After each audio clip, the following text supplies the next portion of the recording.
Hey guys, what's going on, everybody?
Want to be better in Code 2, says Real. Yeah, I do offer coaching for Code 2 as well.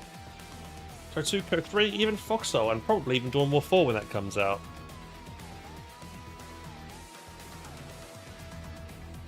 How are we doing, everybody? Hope everyone's good today.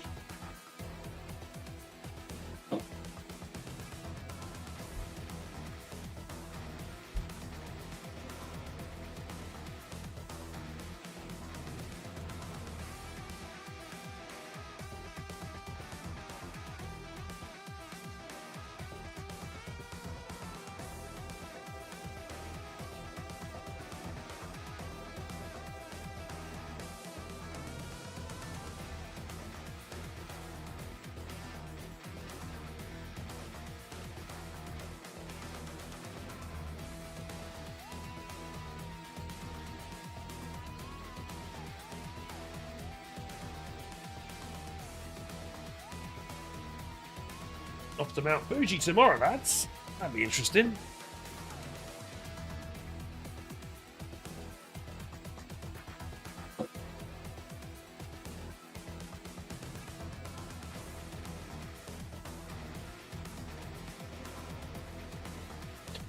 I'm not good. Oh, sorry to hear that, Fly Fanatic. I was about to watch the stream. Now work came out. You got some work to do. Oh. Thought it sounded like you were ill or something. I'm glad you're not ill.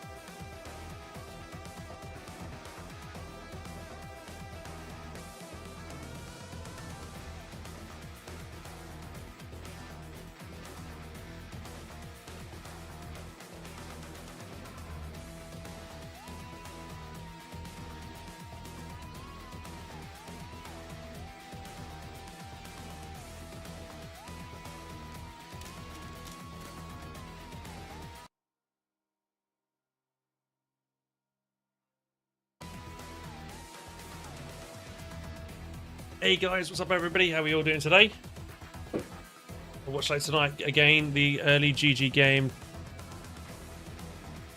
Again, the early GG game, Chinese guy versus Ray. Did you watch this earlier? How do you know about this one? I thought well, I've just seen that this is a match here with Ray, and he has a hard time here, and I'm kind of curious to see how this Chinese player here is doing well against Ray. So I thought this could be a good one to learn. Dak is very strong right now, so maybe that might be it. But let's go check it out actually real quick.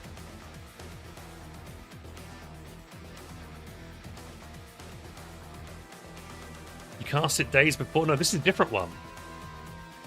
Oh, you talk about different match. Okay, this is somebody else. This is a new Chinese, this is a top level Chinese player who's like top 5 in the world at the moment or something like that. This is different. I thought you were talking about a different one. Well, I thought you were talking about this one, but you were talking about the other one that I casted that was on YouTube. Right then, let's get into this game real quick. So, what we're going to do right now, guys, just quick heads up, in about less than 30 minutes, I'm going to be doing a live one-to-one coaching session with a guy called Two Shades, who's just reached out to me today asking for coaching. I do offer coaching. I'm going to be like trying to see if I can make a proper kind of like coaching system in the near future, because normally I just do like one session with somebody and that's it. But I'm thinking of like really getting into deep into it and really making it worth everyone's worthwhile to maybe be interested in like a bigger package kind of thing. And I've kind of got some ideas around it. You know, first session, normally what I do is I start off with people submitting their submitting me a couple of replays. We go through them together, and I kind of check out to see where they're going wrong.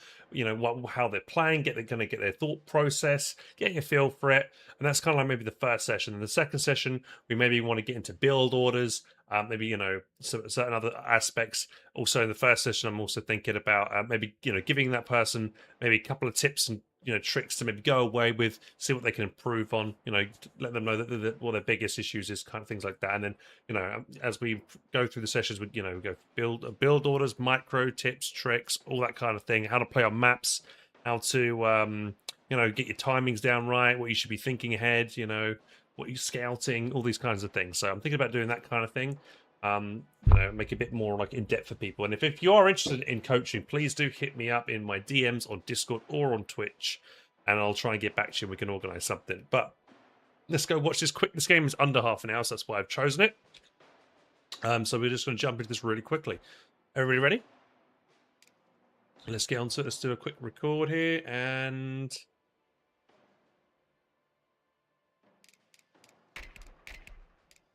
Section CP right there. Make it snappy. Off we go. Right, guys, guess what? We got Ray again, top level player in Company Heroes 3. He's also playing today up against ZZ20, who is also in his own right, I believe a Chinese player who's also a really good player at the moment as well. Probably top 5, maybe even higher than that. Actually, I'm not even sure. But actually, we do have the information here. Actually, Ray currently, right now, is ranked 2 in the world as Brits. And our Chinese player here, ZZ, is currently ranked 1, so he's actually higher ranked than Ray. So yeah, we'll see how well ZZ can perform against Ray, because I know Ray's always been one of the top level players, always been at the top of the leaderboard for ages now. So I'm seeing what he potentially might lose to here in this match here against Shiji. I'm probably not pronouncing that right. I'm trying, and that's the thought that counts. This is what I'm trying to do, right? Okay, so goes for the munitions. I mean, both players kind of done the same thing. However, our Chinese player ZZ has got himself the +5 fuel already connected up, so he's getting that. There's a little bit of an advantage. He's getting to get this fuel over as well. He hasn't gone for his cutoff just yet. He went for Panzergrenz next. He's going for the high fuel in the corner.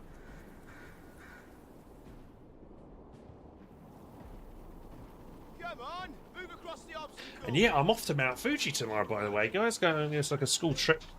I suppose those who don't know, I've actually moved to Japan the last few months, and I've been attending a Japanese language school. And every so often during a semester, they'll do a trip. First trip in the first semester was go to the Imperial Park in Tokyo called the Shinjuku Gyoen. So that was really nice. Lots of trees and lots of different plants. That was cool. And then this semester, we're going to Mount Fuji, and that's tomorrow. I have to get up like 6 o'clock in the morning. So I don't know if we'll be able to do a long stream this evening, sadly. Normally, I have to get up too late. So that's looking forward to that. Early mine here on this fuel point here from Ray. Hoping maybe to catch the motorcycles that tries to get the cap on this fuel point. Dingo on station. The Dingo's out next. Get to cover, you works! Throw the Humber right on top of him here. He does have this section on a good flanking angle here.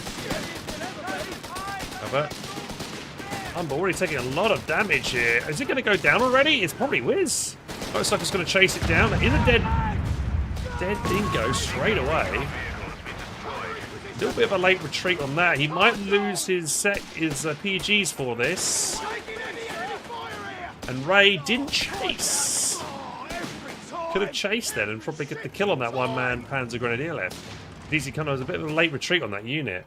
And I thought, would have expected better from Ray then, to be honest, to chase that guy down. He only needed a little bit of a chase to finish that guy up, and he didn't bother to do it. So he could have traded a PG for a Dingo, and that wouldn't have been too bad. But he's lost the Dingo. Nothing really to show for it. This motorcycle, where's it going? I'm going to try and go for the decap here, being annoying as hell. Because if probably can get the decap before Ray's going to be able to get over and stop this. Benefit of going. He didn't even finish capturing the munitions point either here. He did get it, just in the nick of time as well. Map control really heavy in favour of CZ here. The enemy has pushed us back from our It's a shame sector. we basically had that captain and pushed off the point, so Ray's not having a very good game here, sadly. Time for a brew. Rifle. Can he focus up?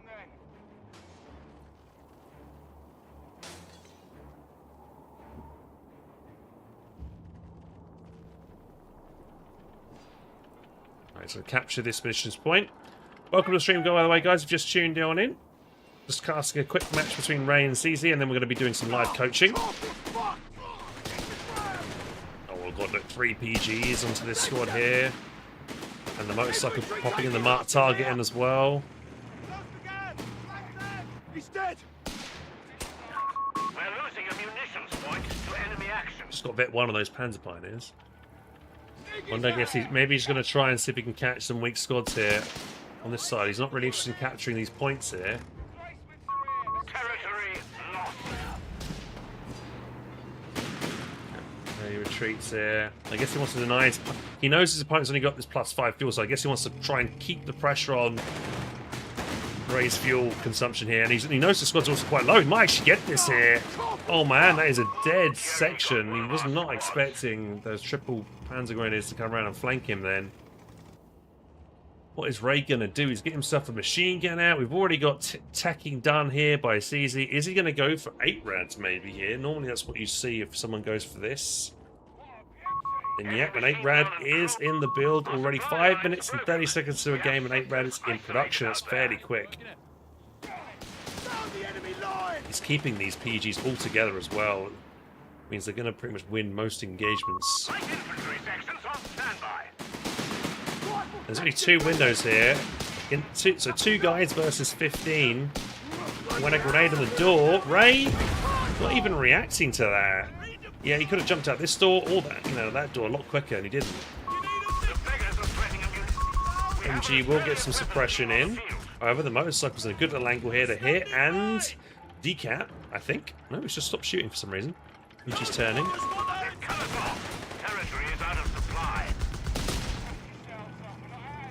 Comes the 8 rad. Gonna make a beeline straight to these sappers. These sappers have, I think, put down some mines here. There's a mine there that motorcycle's just missed. Is there a mine here? There isn't.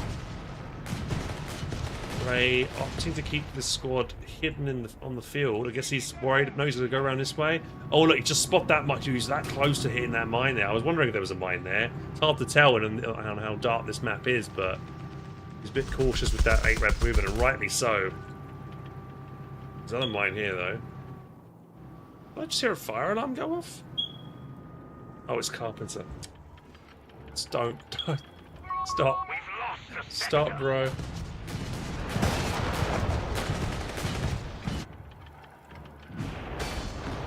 Two-pounder though is out from Ray. He's had to go on for the Aussies to get the two-pounder because he is behind. He didn't have a chance to tech up yet. Two-pounder was in the perfect position to fend off this 8 rad immediately. Give him a chance maybe to come back into this game slightly. Building another section. Infantry section trained and ready. Infantry taking losses here. Ready for action. She's going to be so chipping away at that Panzer Grenadier squad in the building. If you can get vision of it, let's see it. There we go. And here, what do we have here? We've got the Panzerjägers in a 250. You know, measured kind of build here from CZ, expecting maybe a Humber to come out, but actually he's not even teched up at the moment. He's really struggling right now, Ray. I think CZ could have easily gone for assault grenadiers and been fine, to be honest, but you know, better be safe than sorry. Make sure you've got a little bit of AT. Australian weapon team has deployed. The cycle is alive. He's healing. Two-pounder, maybe attack round through the hedgerow. Doesn't chance it. Attack rounds now a little bit late there now. I feel like CZ could be maybe a little bit more aggressive with his 8 rads. He's kind of got him being a little bit passive over right now, and he could push it onto the right. I guess he knows the two-pounders over there. So I guess where it is at the moment, it can kind of chase off any unit that tries to start capping on the left-hand side. Getting the ambulance, the medical Opal Blitz out now. CZ, as he popped, he could have popped potentially. I think he probably could have popped the healings on that 250 for this squad here, and he hasn't done that. That was a mistake, I think, from CZ, because they're already quite low, and they might lose some men on retreat here. Oh, he's trying to get one more shot in from the 2-pound. It connects, but I think he's still going. Oh, the section might chase. They have to jump over the sandbags. They're not going to be able to get it. 250's going to escape with a slither of HP there. Doesn't the 8-Rad beat the Humber? Yeah, I would say, yeah, you know, generally in a 1v1 it does, but the Humber can, you know, put in a decent amount of damage onto it. We have 300 points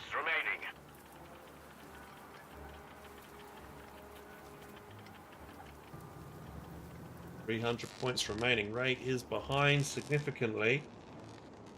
He's made, yeah, this guy retreat back as well with hardly any health, so he's going to be able to heal his boys up.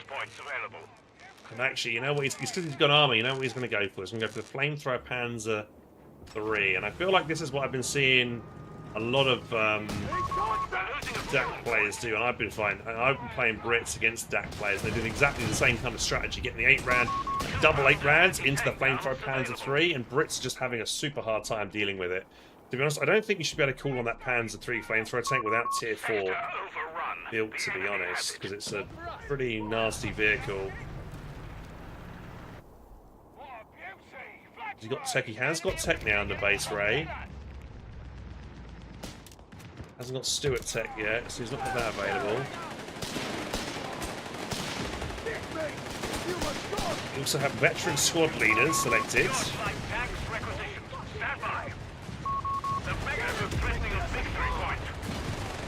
Great, really engagement for this section just sitting. They're not really achieving anything really by being in that building. They're just slowly dying.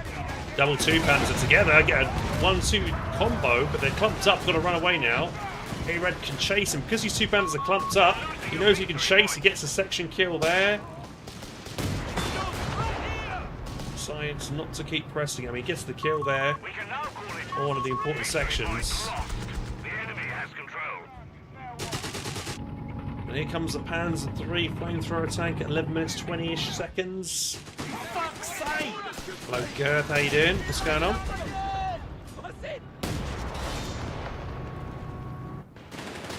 Damn it! The enemy holds all victory points. Oh!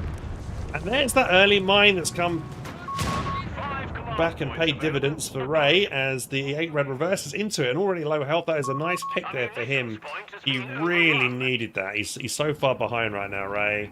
And with that 8-Rad down, it's only really the Panzer 3. And he's got the double 2 AT guns here. As long as these don't get swarmed and he supports them well. But CZ is being causing a nuisance of himself and he's capping up the right again. All done here. MG maybe can hold the sensor. We have a Stuart out now.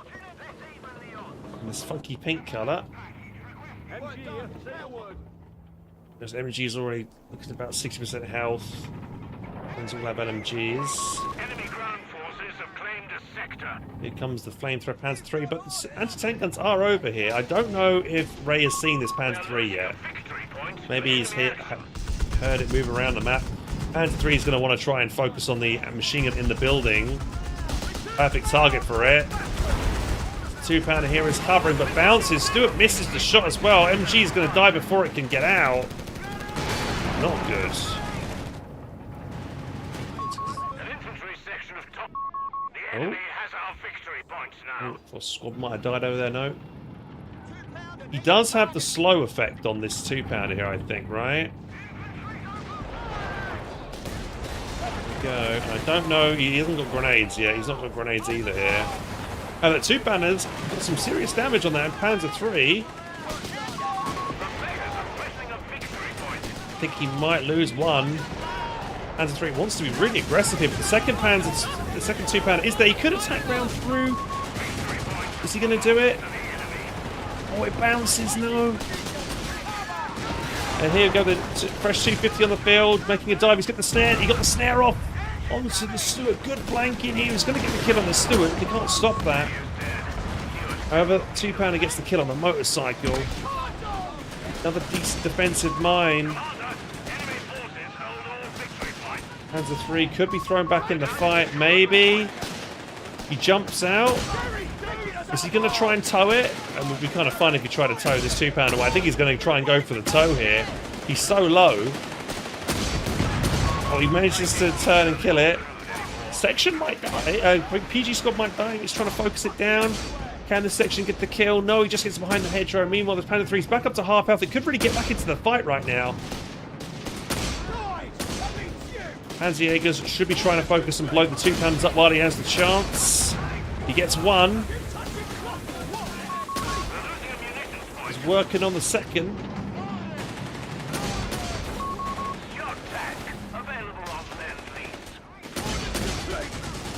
He's going to lose it. Hans-Jägers are slowly but surely killing it, and there's the second 2-pounder. Stewart's on the field, might try and dive in. He knows this other Panzerjäger is quite low, so he might be able to, you know, win this fight here. If he can force this squad off the field, Stewart's going to have a hard time trying to pen the Panzer 3 at that range. All he's got to do now is back away, and yeah, Ray throws in the towel. That's GG. I mean, yeah, losing the double 2-pounders. He's lost 2 units there. I think he just had a really bad start, to be honest. He lost to Dingo, then lost a section shortly afterwards. Not great map control. Just had no real momentum the entire game. Oh, it was rough. Definitely rough.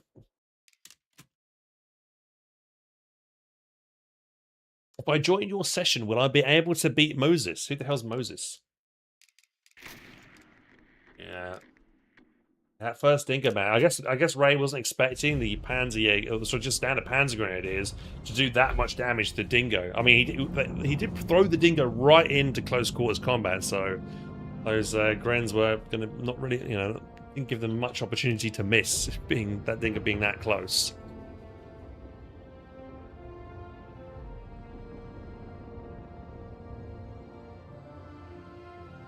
Hey, hope I do. Popping in to say, I hope you have a good coaching stream. No worries. Am I planning to cover the showcase 11:30? JST says Mafiron. I'm not sure, dude.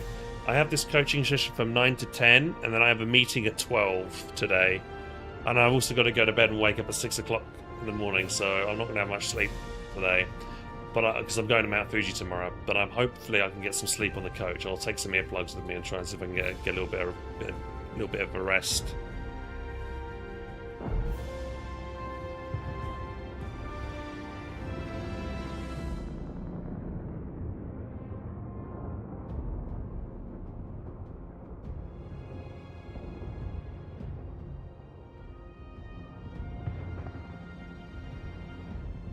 Hey, Pornsio, dude, thanks for the games earlier. It was really fun having someone terrifying on the field. Dude, you were, like, dominating, man. I feel like you were playing with your off faction, and then you were like, you know, you knew what you were doing with Chaos and just dominated everybody with that. That was scary. I mean, I only literally know how to play Imperial Guard. I would like to know how to play Chaos properly, but Imperial Guard seems to just be the easy mode, really, to be fair. I mean, it's probably one of the easier factions to play. It's kind of my speed as well, because I can you know, set up heavy weapons, you know, get some good area of dominance and bombard with artillery in the back. We're not going to hike Mount Fuji. We're not climbing up to the summit. We are just going there as part of a school trip and going to the museums and stuff and checking it out.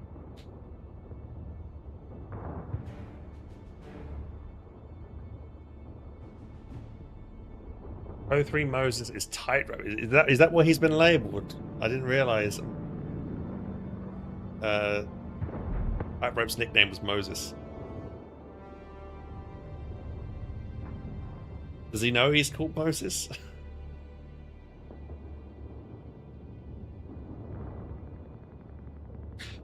Or am I scaring? No, it's just I could climb it if I really wanted to, but am I?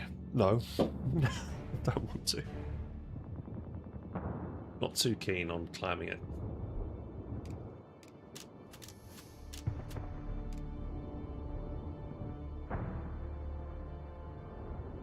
Yeah, some people like take some super thrills and life goal achievements from climbing big mountains and stuff, and I mean, good for them if they want to do that. But I value my health.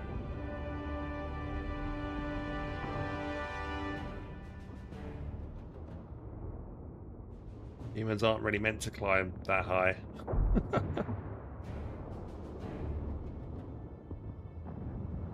Hey, Noob Master. Hey, Hans. Any chance you cast some 4s, high-level ones? I'm always down to cast some high-level 4s, but I rarely find decent high-level 4s, man. So if you've got any good like matches you would like to see me cast, and you know they're high-level, then yeah, please do let me know, and I'm happy to cast them. Probably not today. In the next 8 minutes, guys, we're going to be doing a live one-to-one coaching session with 2 Shades. He says he told me this is in his words that he is new to just started playing Code 3, and he is also quite new to RTS games. So I think anyone getting into RTS games for the first time is going to have a hard time. But hopefully we can give 2 Shades a good foundation today.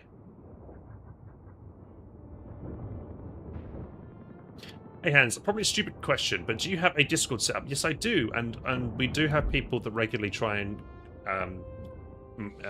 get together and play Company Heroes 2 or 3 there. So if you want to try and find some friends and team up with other people, then by all means you're welcome to do so on my Discord.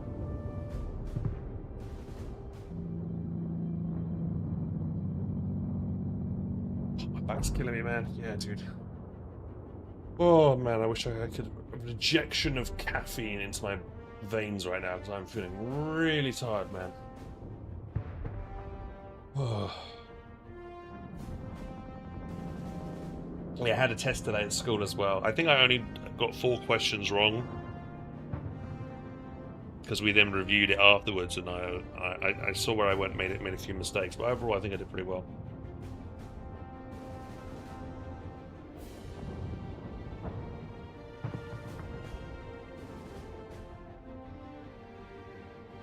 So yeah, and then next week we've got kanji tests. I was thinking what I could do on the bus tomorrow, the coach tomorrow, is I could probably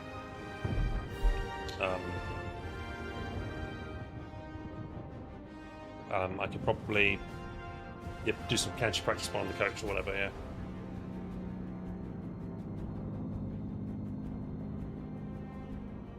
Very good shirt choice. You like the Overlord shirt?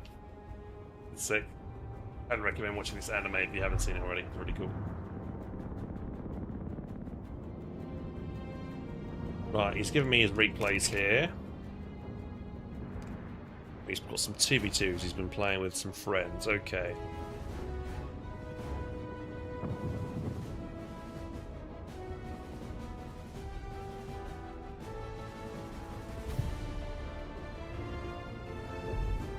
You got the light novel. Oh, I haven't read really any of the manga.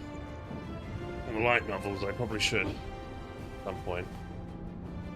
The newer season of Yojo Shenki has started as well, and I want to watch that, but I think I might wait until it's fully released before watching it. Same thing with, I think, House of the Dragon, right? House of the Dragon, the next season of that is still airing, right? I think I haven't started watching that last season, the latest season. I'll probably get around to watching that soon as well. Need to find out where I can watch it, man. In Japan. What is this caffeine you speak of? Never had it in my life, even when waking up at 5 AM for work before. I don't know. Maybe, I don't know. How do you exist? I don't know. What do you do in the morning to get yourself full of energy and ready for the day? I never drink coffee. But I tried to at one point when I was younger, and it gave me migraine, so I stopped. And I really have. Actually, it's been a long time since I've had a migraine. I would say it's been at least a year plus since I've had a migraine, thankfully. Now I've said that, I'll probably have one tomorrow because I've not slept very well.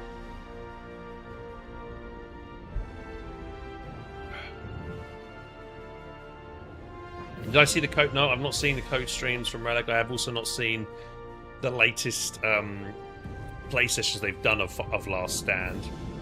I might watch that and then do a review on it at some point. It's kind of on my list of my to-do list, but I've had exams and stuff that I've had to practice for, like this week. You got banned? Join the club.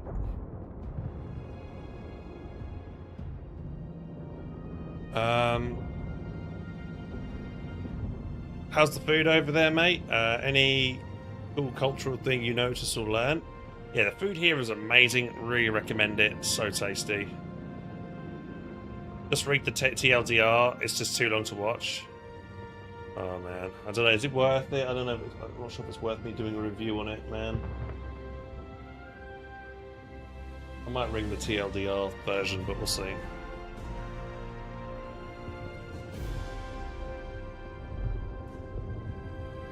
Coffee is life, says Miyuki Chiba. Oh, so what's the cool cultural thing I've noticed? What's the cool cultural thing about Japan I like? I just love the fact that they keep holding all these festivals and they have loads of them. Like compared to the UK, and I don't know wherever you guys are in the world, but for me in the UK, we basically have no festivals. Like we never have. Like I guess we have Christmas. Easter's not really a thing. We don't really celebrate Easter. At least my family doesn't anyway. Only when we were kids we did like Easter hunt, egg hunt at school and stuff, but then that was it. We just don't have any festivals. In Japan, like this summer, I've been to a really cool Hanabi, which is like a firework festival. Went to this cool Lantern Festival like a week ago. That was really cool. Checking out all these cool lanterns and stuff.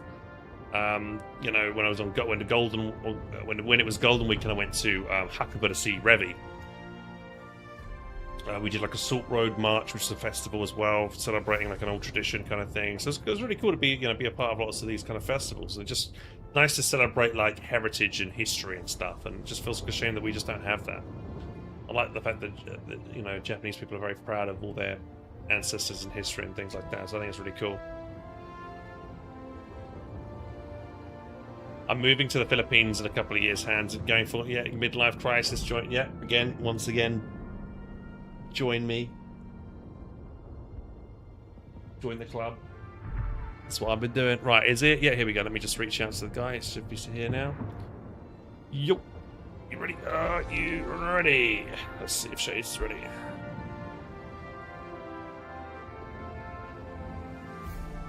Right, I'm going to turn the music down a lot here.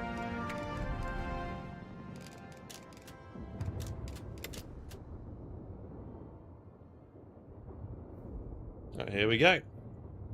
Hello, hello. Can you hear me? Yes. Hey, Two Shades. How you doing, dude? What's going on? Good, how are you? Yeah, I am very well. Just a bit tired, but other than that, I'm good. Right then, so thanks for doing this session today. You say you're new to Company Heroes and also gets new to RTS games as well. I've got your replays in. I'm loaded in. Let me just... I don't suppose you have my stream up at all at the moment because you can watch there. Let me just... actually, I'll try and do. Let me see if I can share my screen on Discord as well. Let me see. Hopefully this is not going to kill my computer. We'll see. Right. There you go. Do you see that? Yes. Okay, cool. Just going to double check that my PC isn't going to explode on me. Sometimes it's... I'm sure if the fan's running real quickly. I'll just double check it is.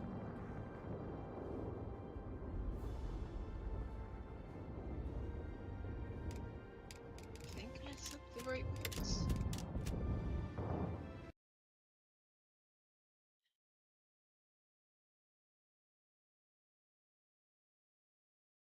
Oh, adrenaline is fusing to run.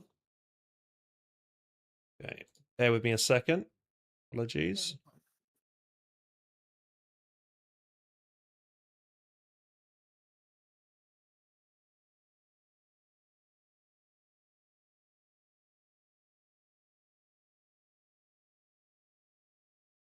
There we go. Okay, it is running good. Right, okay. Just going to relaunch Cope. So before we start watching your replay here, have you got any questions that you've kind of thought of at all? Anything that you kind of like struggling with at the moment in the game? What do you find that your biggest problems are with with just I guess company heroes or maybe just RTS games in general at the moment? Managing all the units, Yeah, I guess. yeah, I definitely struggle multitasking. with that. Yeah. That's always one of the biggest problems with people when playing RTS games for the first time. Let me just reshare my screen again. Okay, there we go. Right, you can see that? Yes. Okay. So watch this first game here. You're on Pisa Central, and you're playing as the American school. We'll cue into this game here now. And one thing I want to ask you straight away: have you taken the time to play through the campaign yet? Give yourself an I am idea. not. Okay, so that's one of the things I would recommend. Maybe personally, I don't think the campaign's like maybe that great as like Lays the foundation. interesting wise. Infantry So I haven't company really is going completed it here. myself. But I would say that generally the campaigns are always a good way to start, as you're introduced to one unit at a time, kind of thing. You're not like bombarded with everything at once, kind of thing, and you also enjoy the learning experience, kind of thing. If you jump into multiplayer and you're just going to get stomped constantly, that's one way for you just to stop playing RTS games altogether. Like Right. that's when I ever play a new RTS game. Like Zero Space was had its early access the other day. I'm going to be playing through the campaign first before jumping into multiplayer because I want to get interested into the game first. So we'll watch from your perspective, which is on the other side of the map. Okay, here we go. Let's turn the camera around as well. Okay. And then I definitely struggle with like vehicles so early. French forces Like are sometimes eager they for have the fight. vehicles like They 2 await your minutes order. in. Like I think in this one they do, and it's like I'm lost. Right. So first things first is you probably want to build your tier 1. You are going for the French guys, which is great. At long last. Okay, you're getting that down there. We go. So you're getting that out. Good. Capture complete, sir. Nice, you've got you guys immediately on capturing the next point. Do you know about shift commands where you hold down the shift button and you cap, you then right click each point, and then once they cap one point, they'll automatically go on to the next point without you having to issue another command to them. Okay. Ready for I the didn't know whistle. that. So here we go. So you see here, you go right click on there, and then you go there, and then once they're done capping that, they'll then just automatically go there, forward. So if you're kind of Okay. struggling with your multitasking, you notice your squads are being a bit AFK and a bit Secure. useless. Keep alert. That's one way, maybe in the early game, for you to speed up your micro a little bit, or make sure you haven't got any idle time on your squads. Mhm. Okay, getting a mortar out. I mean, generally, personally, getting a mortar out this early without seeing a machine gun on the field is not really a good idea, especially since you're up against stacks. So one way to first of all to figure out what kind of opponent that's on your side of the map is to look at their base sector. And if you see this imprint, that means it's an Africa Core player. And this imprint, it's a Wehrmacht player. So you're going to be up against the DAC player, and DAC players don't have machine guns right from the get-go. So the mortar isn't going to be really that useful. Maybe if you're up against the Wehrmacht player and they get a machine gun early, yes, the mortar will be fairly useful. But generally, DAC players are going to be very aggressive. They're not going to be generally sitting in cover too much. They're going to be pushing towards you and getting right on top of you, which means the mortar is kind of a bit more of a a bit of a useless unit at the start of the game. If they do sit in cover, however, it's great because then the mortar will do damage. But it's very slow firing, and generally, that's why I probably wouldn't get a mortar out that early. So here, you're just taking needless damage here. There's no way you're going to... Like, as soon as you got to here and saw 2 squads pushing on you, I would have pressed the retreat button straight away. You're taking... any engagement you can't win, just retreat, right? Like, the only reason why you might want to stay in the fight is that you're maybe delaying for reinforcements to get there, and then that'll tip the balance for you. But if you're knowing you're going to win, you're straight out going to lose, retreat. Because if you retreat immediately, you don't take any damage, and you'll be able to then take that squad back onto the field at near to full health. If you stay on the field and just try and make just moving around here, he's going to probably die before you can even get him into cover. And if you retreat late, you maybe even survives on one man. That means you're going to have to reinforce him back at base, and that's going to cost you manpower that you want to spend on new squads from your barracks or from maybe another French guy. Okay. Okay. All right. Taking hits. So yeah, retreat here. So the squad's going to survive, but yeah, you're going to have to to spend some manpower reinforcing them here. The Germans have sent their dogs. Resources secure, not contested. So yeah, if you had a rifle here, then you could have this rifle coming in and assisting and maybe help you win this initial engagement. But you can see here, this mortar's done nothing for you at the start of this game. Yeah, right. Also seen 250 here, so potentially you could maybe get a Jeep out. Jeep's not doesn't do too bad against a 250, especially at the start of the game, because at the start of the game, the 250s are a bit more vulnerable.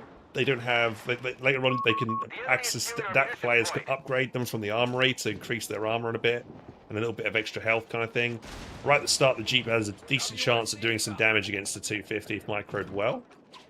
The sector's been overrun. It's theirs now. So you've gone for your weapons support center. I see you're playing obviously a 2v2. Is this person someone you play with regularly? Is he a friend of yours or you? Yes. He is. Yes, Okay. yes. Yeah. So one thing here is he's put his medical center down here. Now, when you're this close together, only one person really needs to put down this medical center. This kind of saves someone else spending resources. Okay. But whoever does it, try and put it a bit more central. So like here, because then it's kind of covering a bit more of your side of the base. Because you can see here, it's fully encompassing this guy. Your teammate, but it doesn't need to cover this area, right? A little bit more of it to here would be more beneficial. So whenever putting down the med tent, or if your axis, you're putting down a medical bunker, try and put it between you, slap bang in the middle between you guys if you can. It's not to say that building another one of these later on is not a bad idea, because these medics will pick up casualties, bring them back, and give you 25 manpower every time they do that. Did you know that? I did not. And so that helps your staying power. It allows you to kind of recuperate some losses, and it gives you a chance to get back into the game, because a DAC player hasn't got that ability. They haven't got the ability to recuperate losses with a medic. And the only way they can, I guess, is if they salvage vehicles. And I'll talk about that later if you want regarding the vehicles thing, but I don't want to overwhelm you too much. So here at this point in the game, your priority right now, if I just pause it, should be actually to help your teammate and push onto this important point, because this point is your cutoff. And if I go into the tactical map here, you can see that your teammate has captured all this lovely territory for both of you, but because the Axis player came over and has taken this, he's taken it, he disconnected all these resources, so you're not benefiting from any of these resources. So your priority would be to try and, your whole force, both of you guys should be trying to push back onto this specific point so you can regain your resources.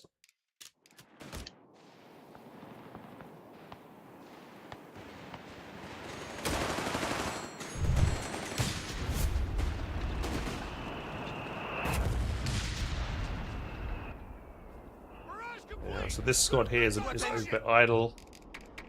Just click these buttons over. It's not really doing anything over here. And you've got a bazooka squad. Okay, bazooka squad's not bad. It'll help you fight the 250. Enemy forces are converging on a fuel point. Minefield! There's also mines over here that your opponent has put down, so you might want to be thinking about getting yourself an engineer and getting a minesweeper. You've also got, I believe, access to Zone Rouge, I think. So you can, once you've captured your cutoff point, putting down Zone Rouge on this will be quite nice. And Zone Rouge, what happens is after a short period of time, it will throw down, I believe, 5 mines in a ring around the point. So it's just a nice way to help yourself defend the point. So here, as soon as you get involved here, you're not going to get the cap, just retreat. And again here, you're going to be taking a 2v1 fight, so again, you're not going to win this. So yeah, always try and take more favourable fights. So maybe once you drop 2 men, then I would have probably retreated. Yeah, but here you're just going to be taking a losing fight, not really doing much damage. Here, one thing you could do is use your mortar here to bombard this machine gun, or smoke this area so it blinds the machine gun so your teammate can capture this point.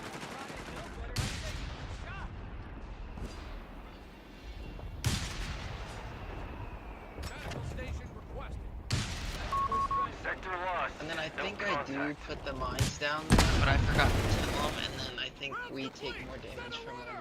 A fuel point is being seized by the enemy. Well, you just got to make sure you don't walk over the point. Generally the principle is if there's lots of mines on the ground, avoid them. Friendly mines, just don't play in the area with mines, otherwise they could get detonated by a random mortar round or an explode. Some kind of grenade could trigger it. Just don't stand on your own mines. Never do it.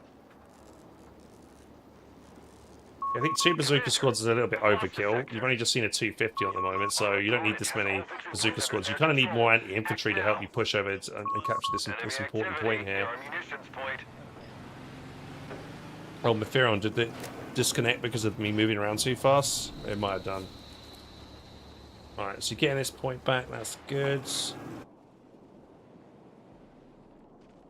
Try and slow down the movement a little bit.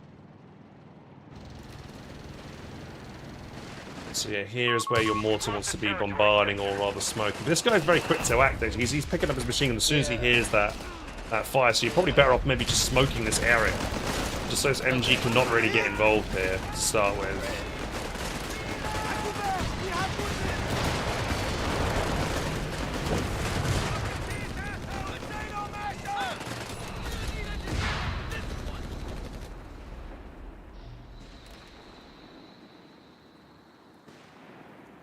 Looking at your resources, you've not put down. Neither one of you guys have gone for a support center yet, which you kind of want to do. I mean, you've not really had much resources, to be honest, so Yeah. super far behind here. Territory sector claimed by the enemy.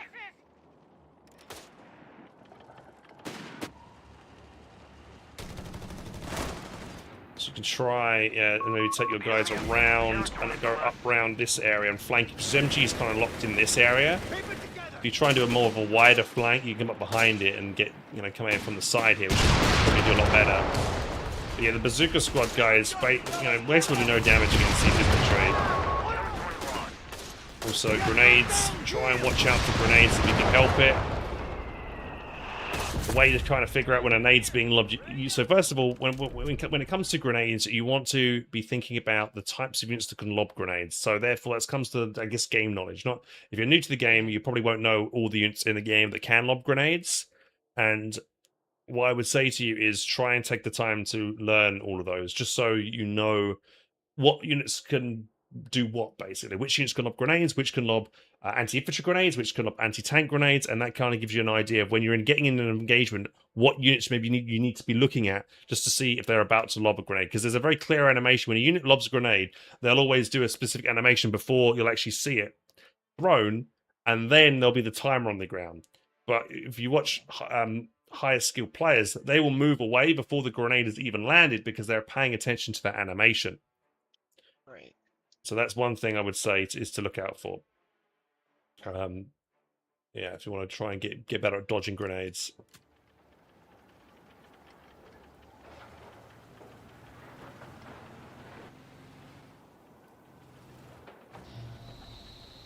So this Jeep is not a bad idea from your teammate because he can use this and he can see the enemy's positions here through the fog of war, give you an idea where they're set up. And if we turn off the fog of war, we can now see that these units are where these units are at.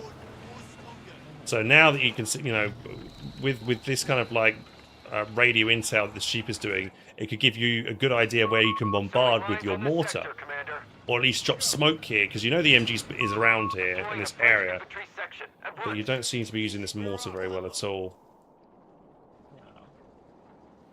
We have the upgrade.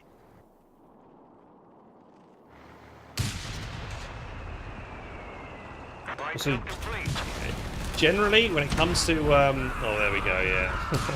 The flamethrower can detonate these mines. Yeah, so you got to watch out for that. That's just kind of an unfortunate retreat. And also, I would say that you'll be better off, maybe, getting yourself at least probably an anti-tank and 1 bazooka squad than 2 bazooka squads. Fishing your variety. Anti-tank has got good range as well. And if these guys get suppressed and stuff, they become useless. And now you've got no anti-tank on the field. Your teammate's also gone for a bazooka squad. I mean, because you had no fuel, you've not really had a chance to get motor pull out and tech up, which has been very bad. But yeah, you always want to make sure you got 1 high fuel. We may assign a new minefield at your command.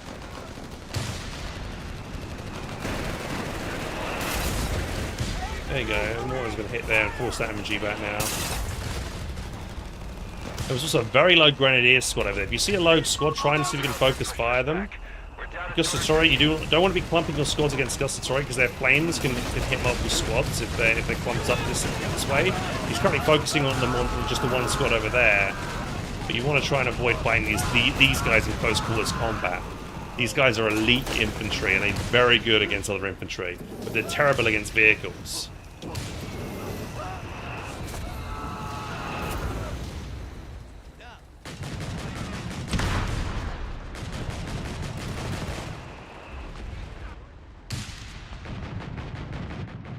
Also, this squad's just not doing anything over here. I think he probably wanted to start capping with it over here, but you probably forgot about it. And here, kind of like pushing in vain. You know, if his opponent's doing well, he's got his infantry screening for his vehicles, so he's scaring off your guys here. Now your bazooka squads are off the field. This flamethrower half-trick is free to go ham and kill all your infantry. And he knows, I know as well, and probably this Axis player knows, this infantry, the French infantry, they haven't got any anti-tank grenades. So he knows he can get right up close and personal against these guys. This is one of the reasons why I never just go for French infantry. I'll always mix in 1 or 2 rifles in the build. Because riflemen can upgrade with grenades and have normal grenades and also sticky bombs, which will help you, you know, against vehicles, and also kind of basically mean enemy Axis players probably won't want to dive you because they know that you have the sticky bombs. It keeps them, you know, basically it's just like a deterrent of them getting close. Have you got any other questions so far? Yeah, I guess I shouldn't have gone the mortar. I didn't realize you could see what faction your opponents were by looking at the... Yeah, by looking at the implant in the ground, yeah. Captain has been assigned to you. I guess another question, I guess both of us had, was how... Is it, like, can you do well with just, like, what comes with the game? Or are the expansions, like, are they, like, almost... Please doesn't engage us! I would say at your level, 100%. Like, you do not need all the expansions or all the extra battle groups to do well. Like, in high level, it helps a little bit to have some of them. If you're playing Brits, the land mattresses are incredibly strong. But to be honest, there's a lot of battle groups that you can play just in the vanilla version of the game, which are also very good. And generally it all comes down to how well you micro your unit composition, and you know, because you'll have people that will be able to play without a battle group and still win. And it's just because they play well with the units they have. The battle groups just give you that extra, I guess, flavor or utility. You know, you don't necessarily need a battle group, but it does help you a lot with certain aspects of the game. Like, it's always good to have some kind of off-map artillery strike that you can then use to help push your opponent back, kind of thing. And a lot of the vanilla battle groups have that. Ace support, did I enjoy Zero Space? Yeah, I thought it was pretty good. Needs a bit of work, though. Right, then. So, We have 100 points remaining. yeah, 100 points remaining. You need to try and get onto the victory points over here. Yeah, one thing I noticed is that you're sending like kind of this squad on its own to get capping done, and it's always good to harass, but you need to have kind of like a backup plan, right? Because if something comes over and chases it, you know, down, like this vehicle is going to chase you, it would be maybe nice if you had a mine or two or something over here, or something to like lie in ambush. So as this unit tries to chase this weak squad here, then you know you can then pounce on it once it hits a mine, or you know you've got to have some kind of backup plan to make sure the retreat of this unit is safe. Because if you have a mine here and he runs into it, he won't be able to keep chasing it all the way back to base and won't be able to wipe the squad. So I'll always, if I'm going to overextend and cap deep in the enemy lines, which is, I mean, even though this is half in the middle of the map, you've been really behind so far. So this is kind of behind enemy lines now. Yeah, I'd make sure to put to some defensive mines. So I'd always get an engineer squad out, and your teammate's got an engineer. But yeah, even just like one mine here and one mine about there, that would be more than enough just to, you know, to be, you know, a bit of cover on that flank.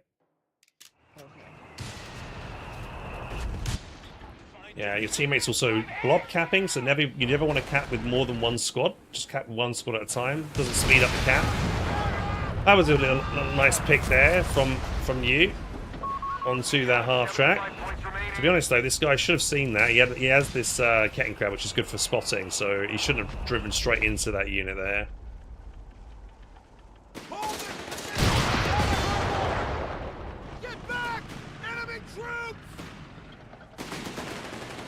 Yeah, you got just nothing really to fight off this, you know, push back this infantry.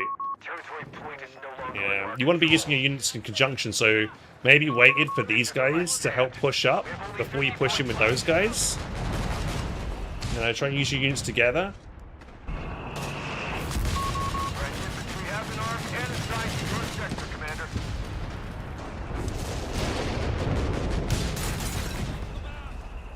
Yes. How can I deal with enemy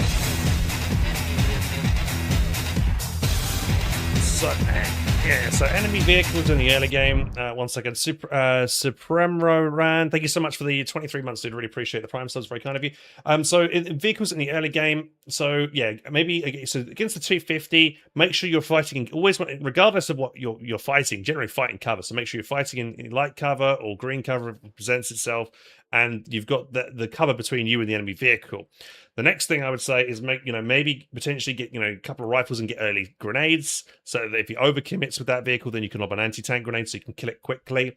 Jeep will help you. You're probably going to want to get an engineer with the Jeep so you can keep it topped up and repaired, but the Jeep could help you dish some damage against that vehicle as well.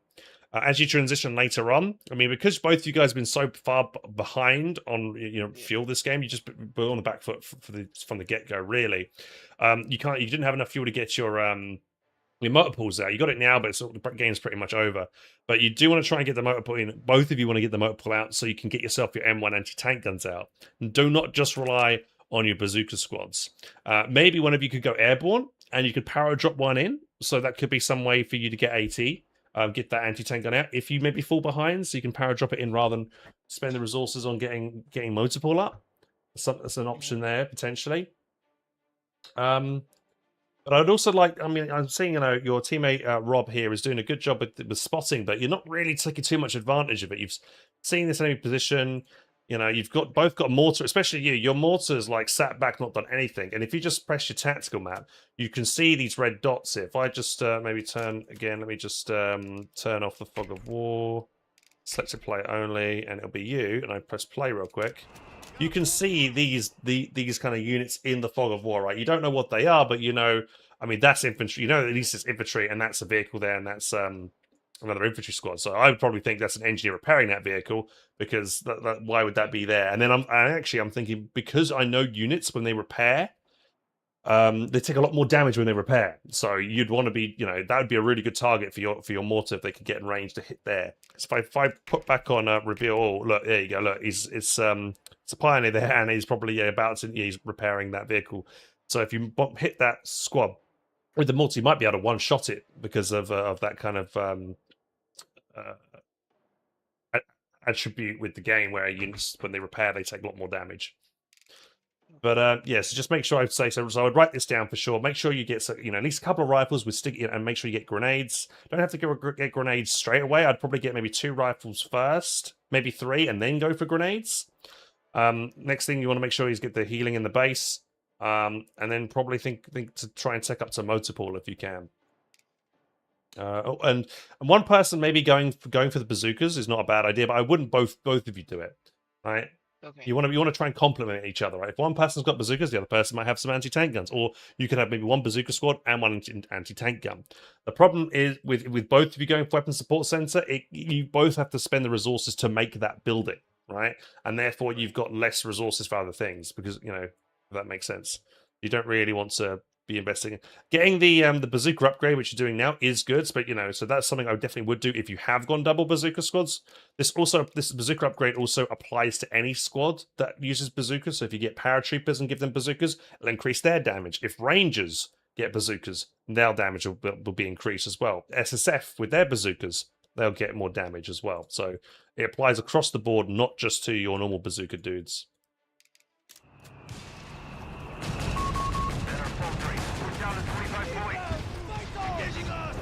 Yeah, just pushing out here. Shots out here. Yeah, not using any cover here, sitting out in the open. You've got green cover sandbags here, or light cover here to utilize.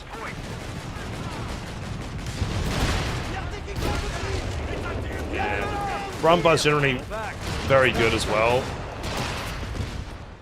And you can see here right at the end, you know, the Brumbar, like the only really way to fight a Brumbar, I mean, you can use bazookas, but you want to try and like hit it from the flank and be kind of close. Because the Brumbar messes up infantry. You kind of really want to fight, use a tank against it, or an anti-tank gun at range to try and hit it. Because if that Brumbar gets close and fires its rounds, it's just going to be eating into your squads and making you bleed. And you don't want to be bleeding because then you've got to reinforce them, or you might lose the squad entirely, which is even worse. Right. So let's watch the next video here. Hans, would you say that me and my friend might enjoy Sphere of Space as big fans of Command and Conquer? It's more like StarCraft, that game, so I wouldn't say it's more like Command and Conquer. Let's check out the other replay. So that was that one. This is you on Lorraine. Okay, let's check this one out. So, and do you just play American so far? Have you only really just been playing with this faction, or have you been trying a bit of everything? Yes. No, mostly just American. Okay. I think to start with, that's probably a good idea just to get a grips with the game, because if you play every faction to start with, you'll probably be overwhelmed. But as a general principle, I would at least familiarize yourself with the units of the opposite faction. So you know what you might be up against. You know their strengths, you know their weaknesses. You can see what, you know. So if you play, even if you just go into a custom skirmish game and just, you know, you play against easy AI, you could just have a quick look to see, you know, okay, this is what tier 1 does for the Wehrmacht. They can build Grens, an MG, a mortar, a sniper. You get an idea of what's available. Right, let's go from your perspective again here. Right, so this map is Lorraine. This is a city map. It's a close quarters combat map, right? So that's, I would be thinking maybe Rangers, things like that would be really good here.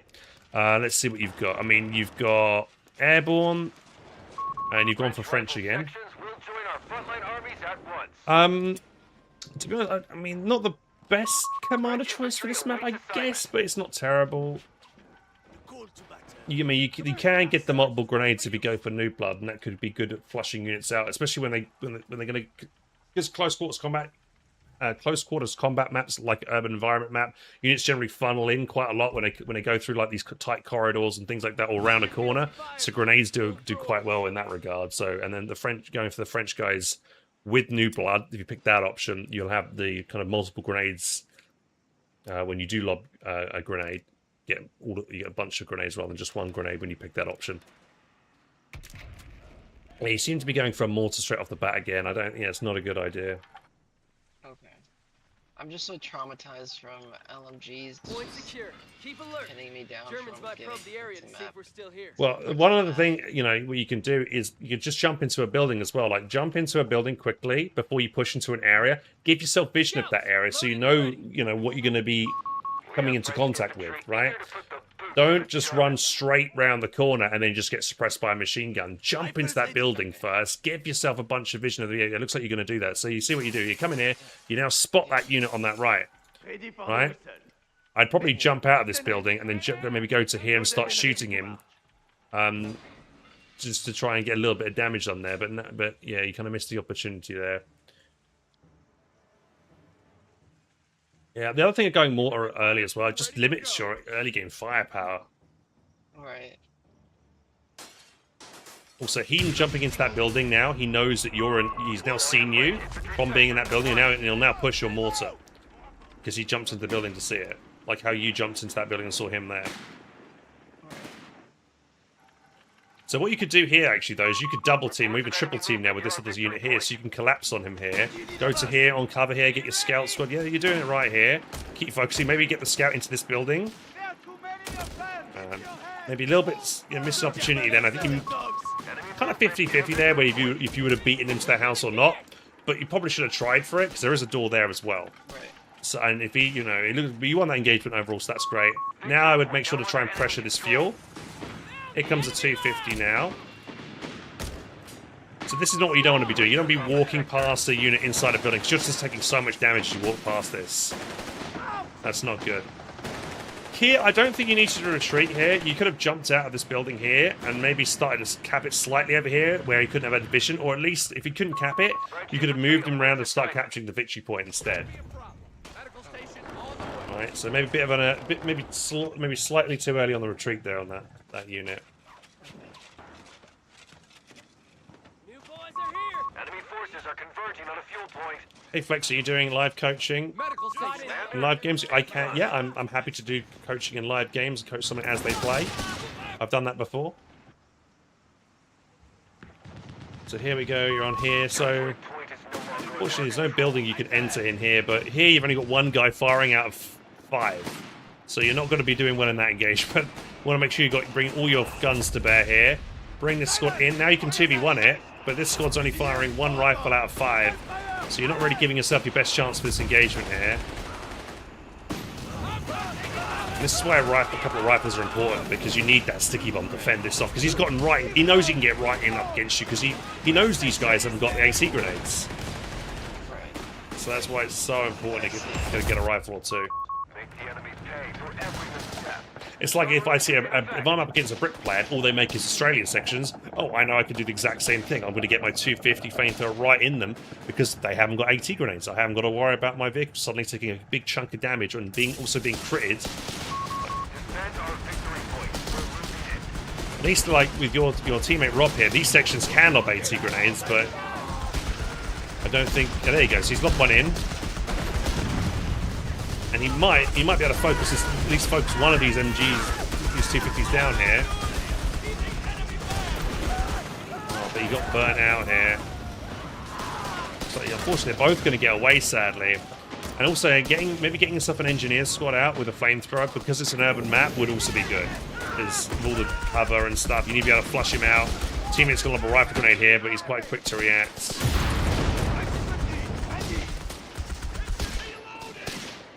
But overall, like your teammate can recover his machine gun. I would also say for him, because again this map is quite choke pointy and it's very easy to sneak up on machine guns. I wouldn't make more than probably one machine gun here. To be honest, I'd probably even make a machine gun here. I'd just probably keep making sections if I were him rather than his machine. He's getting another one out. So this is a bad mistake for him, a teammate. He doesn't realize it, but he does have this machine gun is here that he can recrew, and you'd always want to recrew weapons rather than make a new one because it's cheaper, and also you do not want to let your opponent steal this machine gun because they're going to use it against you. So you always want to try and retake it. You either take it back immediately or blow it up to deny it to the enemy. This is a good use of your zone rouge though, right at the central victory point. I like that. I really want to see you prioritize and go for this fuel point though. You kind of not really gone for that, and it looks like you're about to blob cap here, so that's not good. Want to really try and have one squad cap in that. Okay, you're moving on with that unit there. Try and cap here because you're being in green cover, and then you're also closer to move ahead to the next point. If you cap here, once you're done finishing capturing this point, the squad's going to take longer to get forward. So always cap on the edge of the territory so you're quicker to move on ahead here. We have French infantry eager to put the boot to the Germans. So switch this round again here. There we go. We may assign a new minefield at your command. Yeah, try and get into this building here if you can. There's a good building here. You press Alt and turn around. You can see how many windows there are, and you've had plenty of time to get into this building with this squad, and you're just not bothering. You're letting him fight 2v1 on this squad, where this squad's doing nothing right now, and this squad now.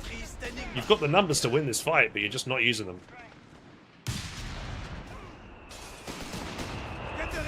Here would be a good option if you've got your grenades out here. You can lob the grenades here on the thing. One thing I'd try and do is when you lob a grenade, try and lob it on the door entrance rather than the center of the building. So try and get used to where the doors are. One there, one here. Try and get used to lobbing the grenades there if you can. Also, you want to be focusing the dangerous squad here. Your guys are still focusing the Panzer grenade that was in the house, and because you focus that unit rather than the dangerous unit, they've been able to get up to you with full men and absolutely lay into you. These guys have got MP40s. They're very good in close quarters combat. So you want to try and shoot them before they get close and do a lot of damage to you. And this squad was already kind of weak anyway. It wasn't really going to be doing much in that engagement. So always try and prioritize the more dangerous threats during a match. Yeah, a little bit of a late retreat here. Going to focus you down, potentially wipe you here. You got a bit lucky there, thanks to that little hedgerow blocking line of sight. If that wasn't there, I'm pretty sure that squad probably would have died then. Yeah. Looks like your mortar's been decrewed as well. New supplies have finally reached us. Running off the map. There's that. That's it there. And recrew that. Okay, I see. Okay, let's see again. So you've gone mechanized. You've got also lots of manpower right now and enough fuel to tech up. You should be getting your motor pool out by now. A while ago, actually. As soon as this was done, you should have been getting your motor pool up. I mean, your map control right now isn't bad. You've got the only thing here is you've not got yourself the high fuel. Both you guys should be trying to make sure you're trying to play for this a little bit, right? Over because this is the high fuel on the map, and also you've got the high munitions here. So I would say this side of the map is probably more important than going over here. Okay. We have men down here.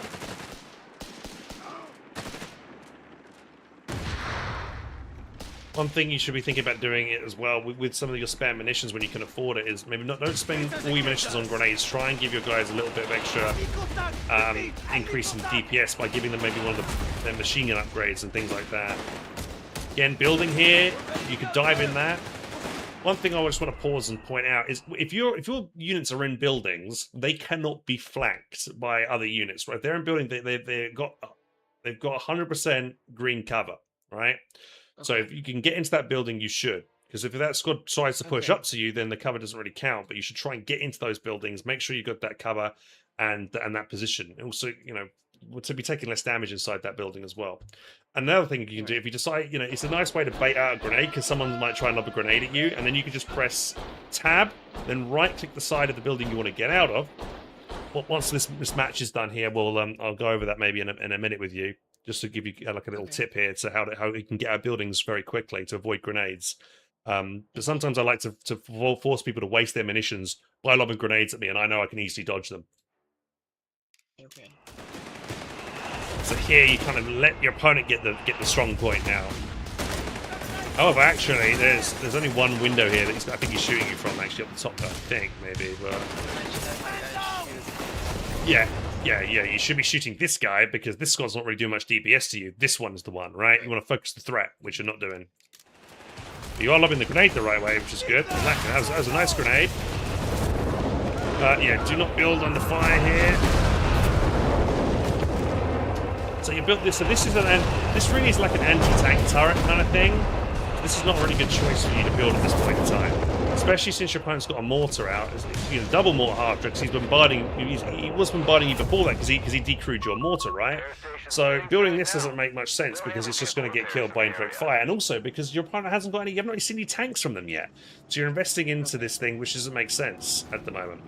I mean, getting yourself up. What I would do if I were you, I'd have gone motor pool, maybe get myself a Greyhound out, then an anti-tank gun. I'd have also got my engineers. I mean, these guys can pop down mines as well, I believe. If you get them the upgrade, you could put some mines around to make your area a bit more defensible.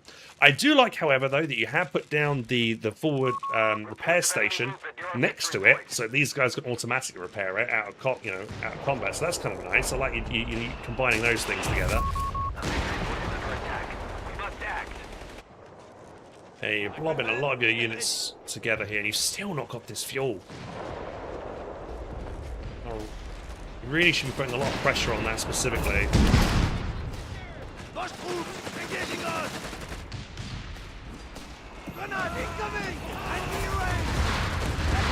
Yeah, you need to focus down the specific squads here.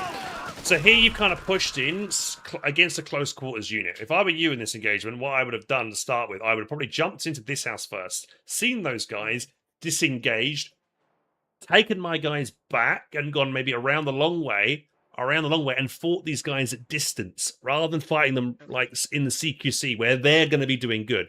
The MP40s from the assault grenadiers, good in CQC. The flamethrower, only good in CQC. If you keep your distance, you could 100% easily win this engagement if you attacked it properly. So you should have taken them around the side here, and you could be here capping the VP and shooting them from here into this area here, right? Okay. And you didn't know they were there because you didn't, jump into a building quickly just to check ahead. You kind of were surprised by this. So jump in. Right. You can jump in a building and jump out of it. Generally, before the flamethrower guy has a chance to turn and shoot if you're quick, right? So don't worry about it. As long as you're quick. And again, once this match is finished, I'll show you how to do that. But yeah, I mean, you did win the engagement, but you could have done that a lot better, I think. You've taken quite a lot of damage for that.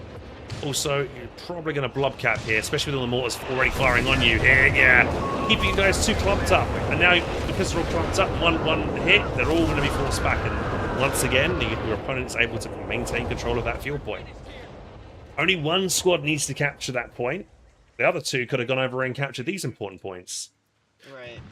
Also, these scouts don't need to be cloaked this close to friendly territory. This is slow speed. You want them up capping and being quicker.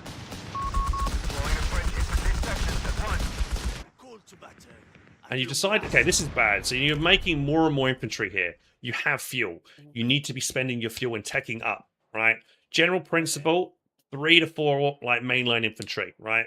If once you get to that point, you should be teching up. You should be getting motor pool out, thinking Greyhound. You know, if you're up against a lot of enemy infantry, Greyhound's good. I mean, especially what you're up against in here. What have I seen from your opponent? Double mortar half track, assault grenadiers, and flamethrower pioneers. None of them can fight the Greyhound. He's got a couple of Grens. They can lob sticky grenades, AT grenades, but you could just keep your distance and fight that. That's probably what I'd be doing if I were you here.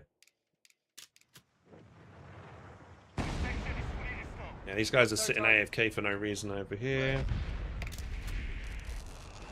A repair station may be deployed at the front line. Let's see.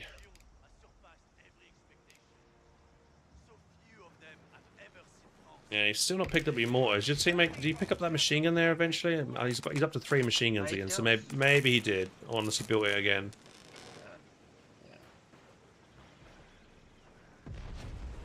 Yeah, so here, what I would do with one squad into this building. Make sure this right flank is clear. Next squad, jump into this building. Check if the coast is clear over there. Once it's clear, jump out, start capping. But you're sitting, everybody far back, not really doing much. You've still not captured this VP the entire game. You're not spreading your guys out at all as well. They're all grouped up. Try and individually select them. Move them around a bit.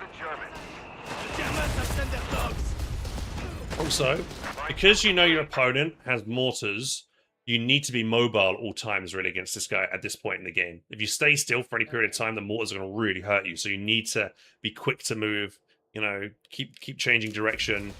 Watching out for these grenades that are coming in here. That was a bit of a premature retreat there. You could have just pressed tab, right-click, moved them away from the building, and then jumped them back in. You didn't need to completely run away then, I don't think. Here, then I'd pull away, keep distance.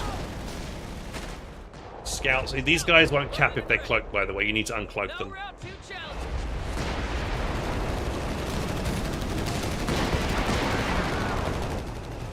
Okay, so here's the Semavente. Semavente is mainly an anti... Okay, again, another maybe too early retreat once again then. You didn't need to retreat there.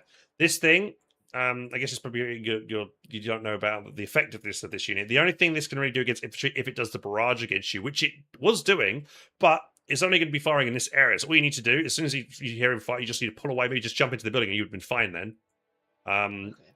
This thing won't do any damage against infantry. And if I saw that, I'd be laughing because I think, oh, this is crap. This is nothing, my infantry, I'm going to do really well on this side because this thing is not going to be very useful for him, especially since you've got no vehicles in the field. These guys are sitting idle, not doing anything.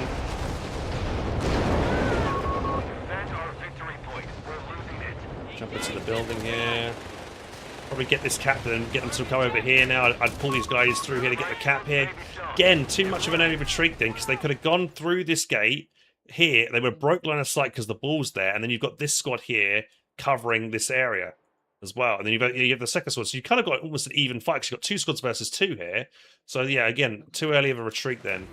Grenade coming in, not reacting. Thankfully, you didn't take too much damage. Here as well, I would make sure I'd be focusing the weakest squad, so I'd be clicking this building and then right-clicking this squad, making sure the fire is on the weakest squad, because if they're weaker, they're going to be dropping bottles quicker and you'll be winning the fight faster. Okay. The grenades. Again, not really reacting. You can dodge these grenades and move away. But that was a decent retreat now, because you can retreat with this squad. They're at half health. If they can come back and you can fully heal them up, you've not lost a single man and you're saving yourself manpower, and that's good. So yeah, round about the, if you see a squad round about this health and you've got the, the heals at the base, I probably would retreat them. This squad though, I'm not sure why you're retreating this squad though.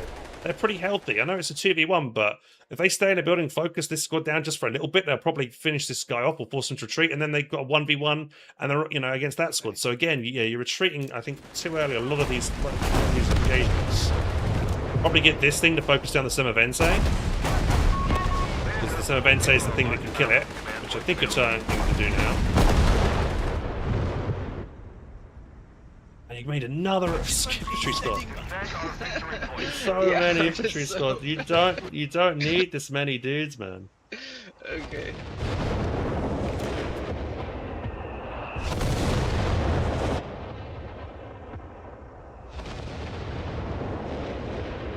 Could also maybe get, it doesn't look like the Axis team have once really bothered to come around to the right-hand side here. So what you could do with excess manpower from both of you is cache this fuel point, or this and this one maybe, and get yourself more fuel so that you can get your vehicles out faster.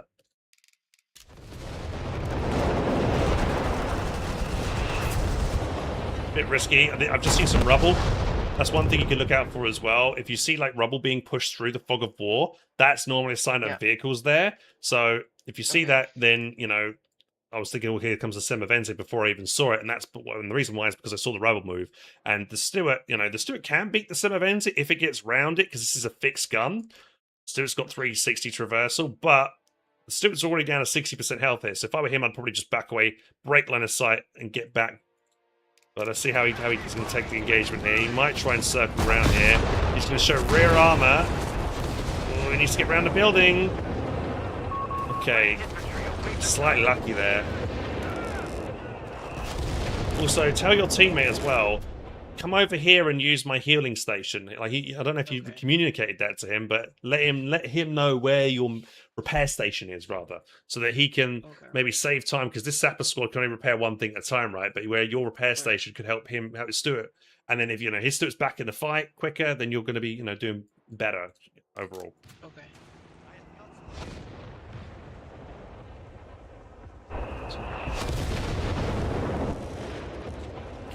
I've also not seen you plant any mines manually this game either. Just been doing, I think, just the one Zone Rouge, and that was it, I think, so far. So try and use the Zone Rouge more, or put down a couple of your own mines. You're also moving around too much. Maybe if I was here, I'd back up maybe here and focus the squad. These guys, you've got the numbers here. There's only one squad here. If you just focus it, you'll kill it pretty much instantly with this many dudes. But you're moving around too much, so your guys are not shooting it. As you can see, they're just walking past it. And you don't want to be standing in the line of fire here. So yeah, I'd probably be getting an anti-tank gun out here, to be honest, in fight. And then your whole blobs again retreating. You just got to separate your troops more. We have the lead. He's going to try and bombard this again. So you've got unfortunately, you've just got no way to fight any armor at the moment, because you've got no AT capability at all. Right. You have got the tank depot out, so you probably could get yourself a Hellcat, which is probably what I would do. But I would love it. Or I mean, I guess you're probably going for Char Bs. They're good actually. Char B would be pretty good here. I mean, that's fine. But again, you've got a lot of manpower. With that, all that extra manpower could have gone into caches. You could have had probably 2 Char Bs at this point potentially, had you spent your resources better.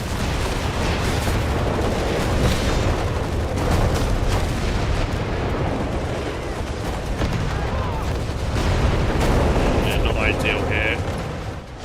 Well, your infantry's healthy, not doing anything in base, could be helping out right now.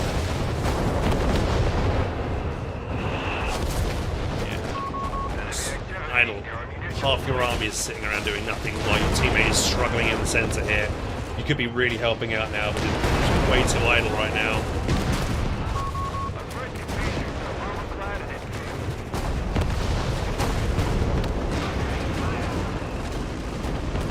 Lose that squad there.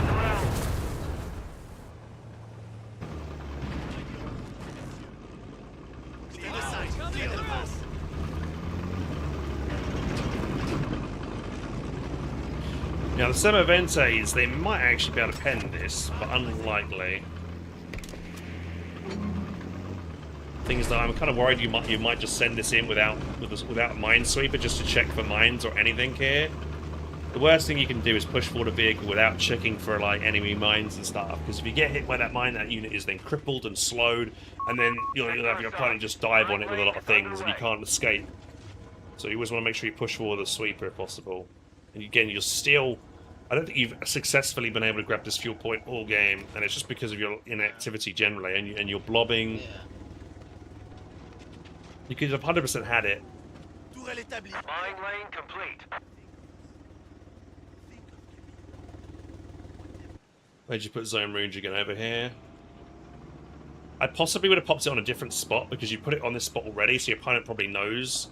You know, they might put a sweep around this area, so it might have been a good, better idea to put it on this point instead. In my opinion.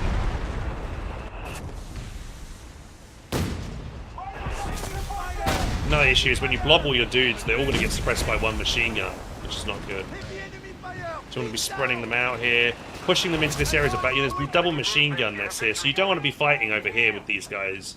I mean, you should be back on the left-hand side contesting this fuel point, and then let your, maybe ask your teammate to maybe make an anti-tank gun and just start picking them off of range, or use your Char B1 to start killing them. Have your teammates now pushing on to the right and on this side. That's good. Hey Dan, thanks for 16 months, dude. Cheers, mate. Appreciate it. Howdy. He's got an anti-tank gun sitting in the base. But you just see how bad blobbing is, right? One machine gun suppresses the whole group here. Yeah, getting the Char B on this is good. No, they can't really do anything against this tank, so focusing that down is good. Little half truck wants to fight. Follow me over. Char reporting in.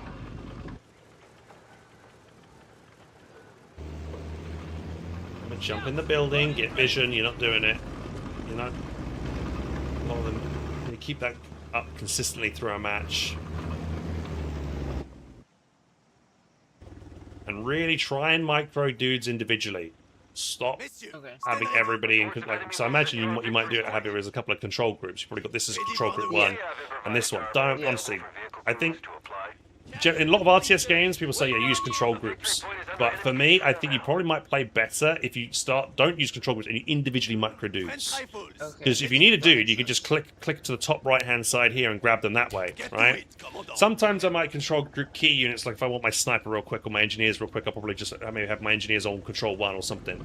But I like, getting into the habit of individually selecting the dudes up here. Because once again, big blob, mortars are all going to focus them down here. Spread those dudes out. They don't all need to come through the same gap here. They could hit a mine, maybe a Goliath's here or something, and blows everyone up. You don't know. Right. It's not good to have your whole army in one big ball like this. And now they're all going to be stationary here for a while, so those mortars are going to turn and probably bombard all these guys here. That's not a bad, use of grenades. Very good grenades, but again, you don't need everybody grouped up. 2 guys there, the rest could be cap. You still got this point of cap, this point of cap. Spread your guys out and get capping done. Also, push with your tank. Your tank was not pushed into that. The tank could have helped in that engagement, but it's sat so far back, not doing anything.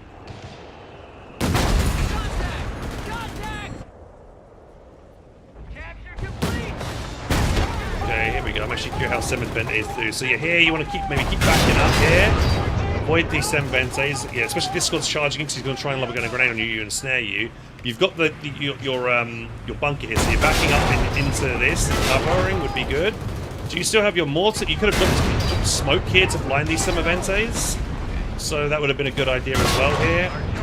But yeah, so you had plenty of time then to click your mortar and smoke.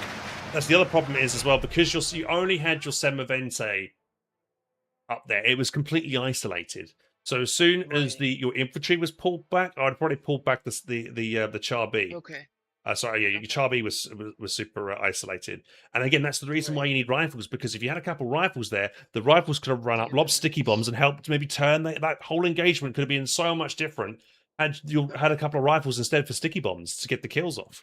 Also, you needed that anti-tank gun. You always need at least one anti-tank gun as well. That could have been useful there to stop that Char, stop the Semaventes taking out your Char B.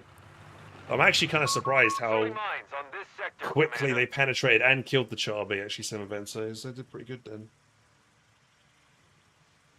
Normally not that good against Penny. I guess he might have popped Bridge armor railway piercing. artillery has coverage over our So zone, yeah, so Commander. if I'm not sure about something, what I would do then, like, you know, watch the replay, I would then go into the perspective of this guy, I'd click on the Simaventes from his thingy, and I would think, oh, yeah, 'cause I can't remember the last time I used Simaventes.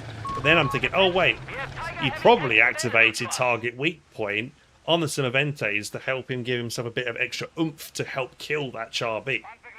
So if you're ever unsure of something, you know, watch the replay back and think, oh, how did my vehicle die so quickly? What was that? And then you'd be like, oh shit, it was that off map. Oh, they had that specific ability. That's why my Charby took that much damage. He also might have tungsten upgraded as well, which he does. So you'd go to the armory, tungsten, 25% main gun penetration on his vehicles, 20% anti-vehicle damage. That's another reason why the Simaventes absolutely slapped your Charby just then.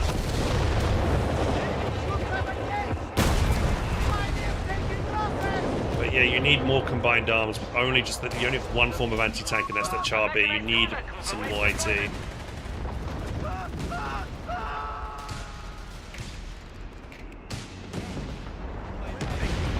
Right, I think we'll pause it here because I want to give you some other tips real quick, because I think we've learned enough. We're just kind of really going through the same mistakes again. But Right. let's what we'll do is we'll jump into a quick custom match. You seem to be liking using the French a lot, so we'll just give you maybe a quick build order go away with this battle group. Okay.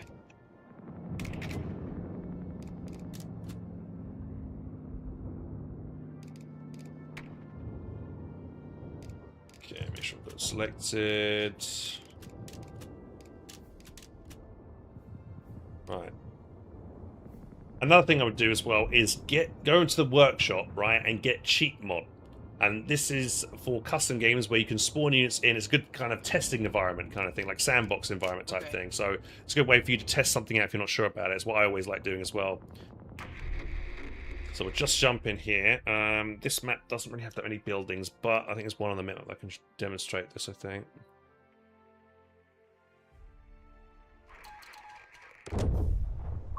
Wilco. Reinforcements Right, required, fog of Commander. war off.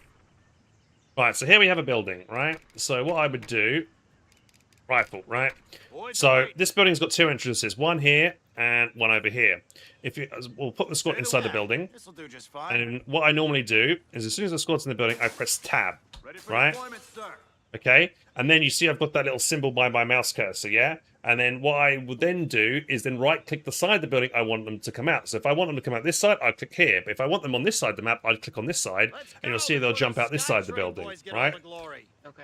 If you just tell them to exit with just clicking this building and then clicking the unload selected troops, they'll just take any old exit, right? You don't know. You don't know what they're going to potentially take. I think they might take the exit that they came in from. Let me just see this again here.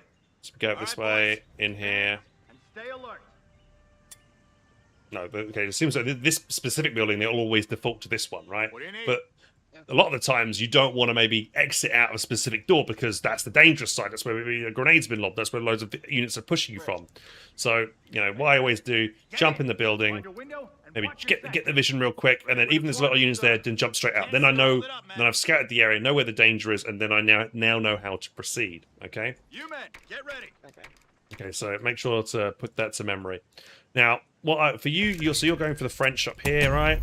And you're getting them out straight away. What I like to do is always build my tier 1, my barracks, near the edge of my base. The reason I do that is so that when the unit is produced, they're close to the front line. If you build the tier structure back here, they'll take longer to get to the front line, which is not good, so you don't want that. Also, by building it further out, it increases your reinforcement radius of your base. Okay? So, Let's get this over with. Hold what I would do is, probably go for rifle, then French section, probably, and then actually probably get 2 more rifles, actually. So this kind of thing would be maybe my build. I think more rifles than the French guys. Now, having maybe 1 French guy is good because, you know, they can get this machine gun upgrade, whereas the rifles here, they can't buy their bar until you've researched it from the barracks. But these guys can get the upgrade without it. Also, that you can get the engineering package, and that allows them to put down mines and stuff, which is great because that means you don't have to build yourself an engineer to put down mines. However, these guys can't sweep, so it's always a good idea to have an engineer out anyway, so you can sweep for mines. And if you're going for this kind of build, mechanized support center is fine, so we'll do what you did there, mechanized. Then I'd be teching up motor pool. Then Greyhound. Make sure when you get the Greyhound out, use armored skirts. Get that upgraded. Generally, I upgrade that first, just to make sure it's a bit more durable, because you could lose it quite quickly if you don't have that. And then the 50 cal, more damage against infantry. And then with the rifles as well, I'll be making sure to get bars. Sorry, not bars. Sorry, anti-grenade package. So we have that important AT. So if vehicles try to dive you, you could lob the sticky bombs to defend them off, kind of thing. And then I'd probably go for New Blood. Another good thing with going New Blood, it then allows you to also buy the machine gun on your rifles, which is good. So you can get that. The other thing is it gives your French guys the ability to upgrade too, right? And later on, if you want to upgrade the rifles further during the match, you can then give them the bar. So they'll have that French machine gun, and they'll also then get that bar as well. Okay. Is it worth doing that in the late game? If you've got the resources and you kind of feel like you need some more anti-infantry firepower in your boys, then yeah, I think it's totally fine to invest into this and give them the extra bar. Every bit of DPS helps, especially when they're vetted up. That will really help you win those fights. Okay. And I don't worry, my friend. I've already let to know that we are recording this, so he can watch this back in his own time if he wants to, if he missed anything. So yeah, and then also an anti-tank gun, so make sure you got some AT. So now what we have here is we've got an anti-tank gun to fight vehicles. We've got the sticky bombs nearby, and generally what I'll always do is I'll always try and keep a rifleman squad near my anti-tank gun, and also maybe in support of my vehicle, because if, let's say, a 250 with a Panzerjäger inside, you know what that is, right? So it's this and this, right? Sometimes you'll see DAC players bring this out, and they might use this to try and chase down your Jeep or your Greyhound to finish it off. But if it tries to dive you can back away with your Greyhound, and then you've got your anti-tank gun covering it, and your rifleman can get forward as well and lob a sticky bomb to try and stop this thing from chasing you, right? So you always want to try and this is why it's so important to play with combined arms, so everything is supporting each other. The Greyhound's going to help kill infantry. The riflemen are going to kill infantry and also stop maybe vehicle rushes. The anti-tank gun's going to be good at keeping more dangerous threats away from the Greyhound, like a Panzer III or something.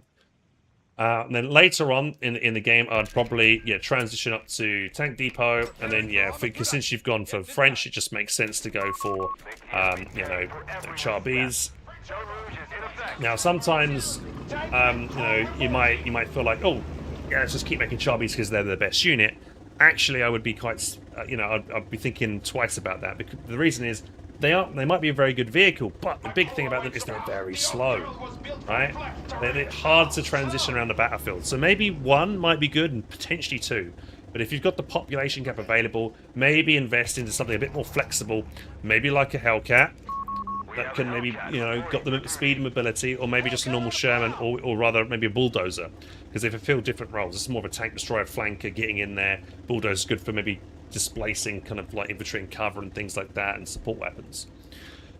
So yeah, that's kind of a rough. We're not even pop cap. We're 93 here, and we've got quite a few units on the field. So that's probably a kind of a decent composition. The only thing this is lacking is indirect fire. So maybe this is where you kind of, if you're playing team games with your mate, he's the one that kind of focuses on indirect fire. You do have access to railway artillery if you want to go for that instead. So you've got this, I guess, for your off map. So if you want to push a defensive position that your opponent's kind of camping, lots of bunkers, you drop that in and force them to reposition, and then you push in with your vehicles and your units. Or maybe you can get yourself that mortar later on in the game for that utility. I always like having a mortar around later, maybe later on in the game, because of its ability just to smoke and blind my opponent. The American mortar as well, when it vets up, the airburst barrage is so good. That is very good at clumps of infantry all grouped up in that area. They will want to scatter very quickly, because this will do some decent damage against them. yeah, so that's kind of generally, what I recommend. So yeah, your teammate would probably go for, I don't know if he's got Polish, so you'd probably I would get him to go for maybe land mattresses or go for some other artillery options, maybe bishops if he's playing Brits. And you can maybe focus on the heavy tanks and kind of infantry pressure with your your section. I mean, and I guess later on you can opt to get yourself maybe the Tyrrell if you want to. As a little bit of extra kind of like help to hold an area. It's not a bad idea to maybe put one Tyrrell down. But one thing as well, make sure to put mines. Don't just rely on Zone Rouge on a specific point. I mean, it's more cost effective to put Zone Rouge down because you get 5 mines to the price of 50, and a normal mine costs 30. But normal mines, you can put them in key important locations, and if a mine helps you wipe a vehicle, that's going to be way more valuable than the 5 mines on a point that maybe didn't really achieve much, right? It's all about in those key locations. So yeah, hopefully you found that all useful. And if you want to go back through this VOD, it is available on Twitch for a month, but also on YouTube permanently. If you want to go watch that back. If you've got any other questions, always feel free to hit me up. I guess before we end here, have you got any final questions? I guess what can I do now? I guess to improve, like AI. Should I play against the AI or? So I would just get used to try and go for some rifles first. So get rifles in your build, and stop making more than 4, right? So once you get the 4, so 3 rifles and 1 French, or 2 French and 2 rifles, then you're golden. Okay. I probably wouldn't really get any more than that, because later on in the game, the reason why you want to be investing into vehicles later on is because they can repair themselves, and repairing doesn't cost any resources. And that way you can save more and more money. If you just fight with infantry, you're going to be bleeding so much manpower, you're not going to have anything left to build new units with. So tanks generally are very cost effective as long as you keep them alive. And also better for what, you're much more likely to wipe stuff with them. So yeah, just try this kind of build, stick with it, and then, next time if you want another session, we can see how you've improved. But make sure to go, don't float resources, make sure to put down mines, stop clumping all your units together. Individually take 1 squad this way, 1 squad that way, 1 squad the other way. Have them all kind of spread out when you're pushing into a point. Because if you've got them all clumped together in one little group, one machine gun's going to suppress them all. So if you catch yourself clumping, immediately think, right, I can't do this is bad, I need to spread them out. Even, like, you can still have them in the same engagement, right? So let's say we had lots of enemies over here, I put 1 squad here, 2nd squad here, 3rd squad maybe on the thing, and then they're still in the same kind of area supporting, but they're not all on top of each other, right?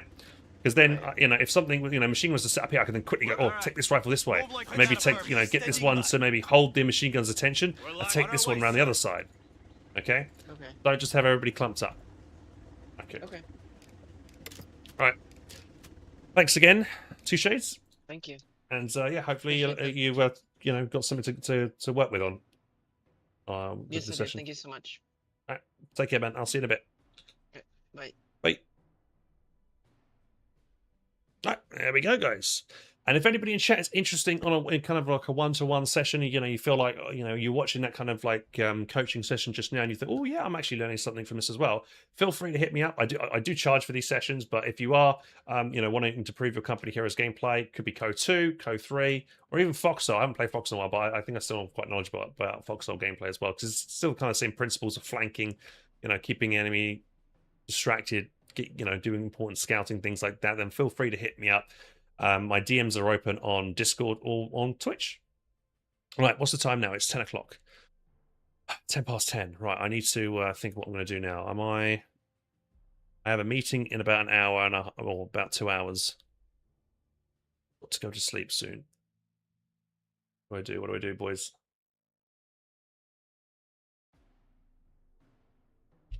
Couple of games. Yeah, I could play a game. Play some tonight.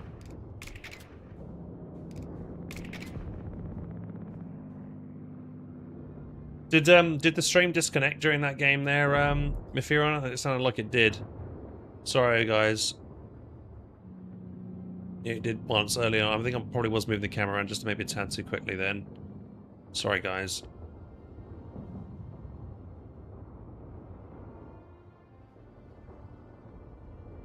You want me to do a Luftwaffe game? Sure, yeah, I could do a Luftwaffe game. Why not? Luftwaffe is very strong right now. We'll do some more 1v1s, but probably not today. I'm knackered today. I've got no... I feel like if I play ones, I'm just going to put on a very bad show. We'll do some more 1v1s soon. I kind of enjoyed doing 1v1s the other day, and I do want to do more, but I'm just so tired today.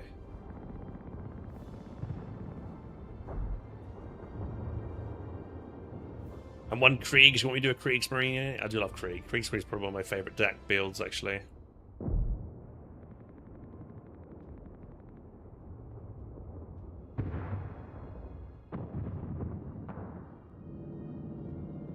You know what I might do here for this next game? I might do a narrated session, actually. How to play Luftwaffe or something, if I'm not too tired.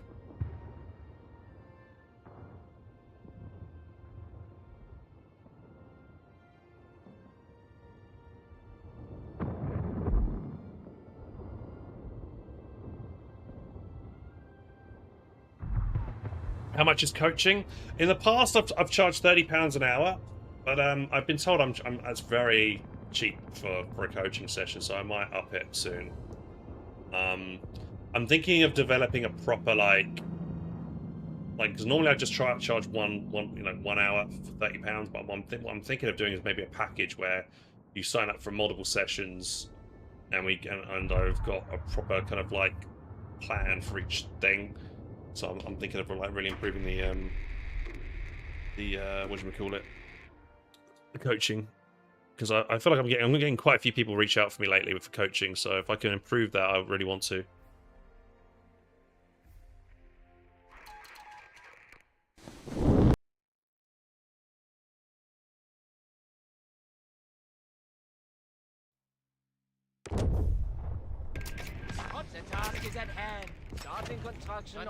Give me a second, guys. I gotta just fix the game capture.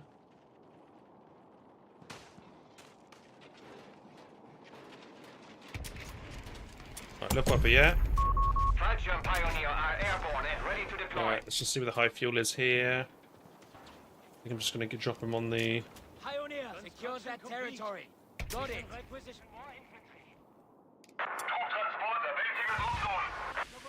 Yeah, they'll capture it. Oh, is he dropping in a MG on it as well? Okay. So, because my opponent's dropping an MG here, guys, I might get myself a mortar round. We're jumping down. Okay, this is actually good. We're jumping down together. I should win this fight. He won't be able to set up before I'm on him. Fucking machine gewehr! Stay low! If I can move quick. Can I move? What the fuck? Why couldn't I move him? Ready to deploy! Rest later! I'm selecting it, it wouldn't move it. That was weird. It's very weird. Noise discipline capturing! Get those feet moving! Ready for orders! Yeah, raise that point! Secure and hold that location! Over! Away! They found us! Return fire!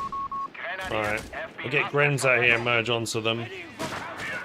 I don't know why. I thought I had my guy selected then, but I must have misclicked or something. I don't know. Right, we've got our Grens on the field. I'm gonna merge them onto this squad to keep them in the fight here. Grid point confirmed. On our Pioniere, follow me. We're marching. Enemy entanglement. Just treat them. Let's go. Good, verdammt.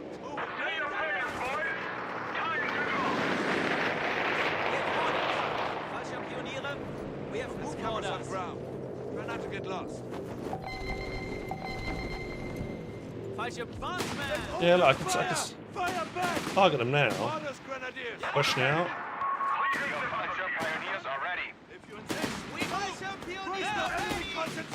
Ready for orders! Making provisions for an officer's quarters. Grenadiers ready. I know he's got the machine gun, so I'm going to be careful and back away here. Don't be too crazy.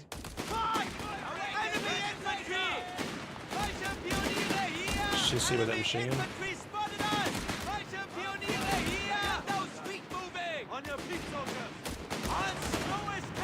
Right, get you to fight back slightly here. Because he's about to get healed up.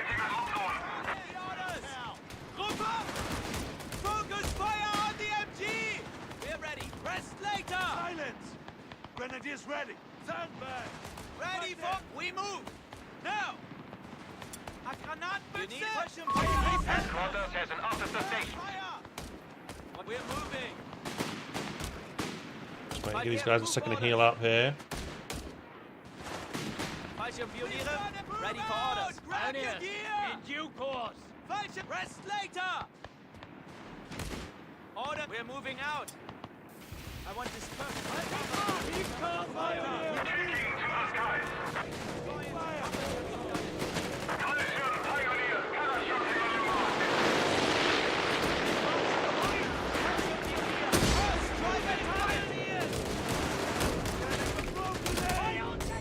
Ready to deploy. Discipline while we move. Advancement. Fallschirm pioneers deployed. You go that way, you go this way. Oh, there's a lot of dudes coming that way. We're ready.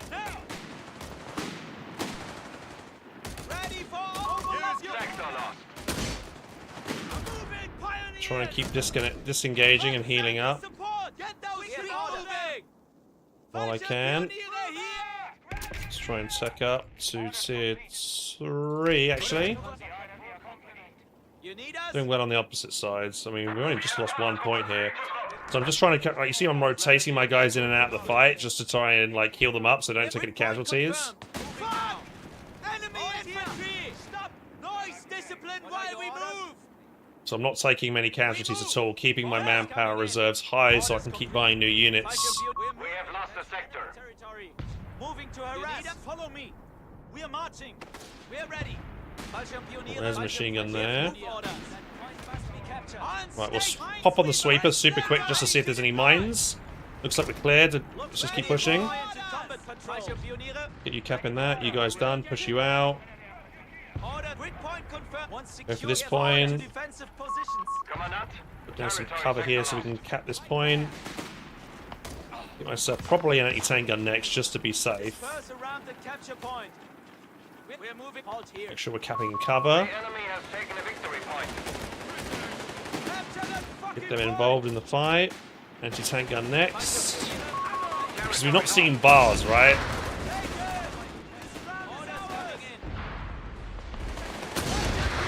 Oh my god, this guy is unable to shoot this rifle grenade for some reason. I'm moving him away from this truck so the rifle grenade can connect properly here. Once they've done that, build cover there.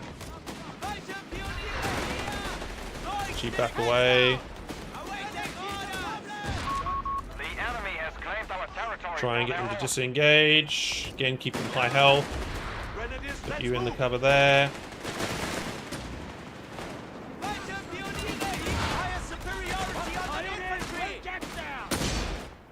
So these guys have had a chance to heal. We'll put a cheeky mine on the flank there.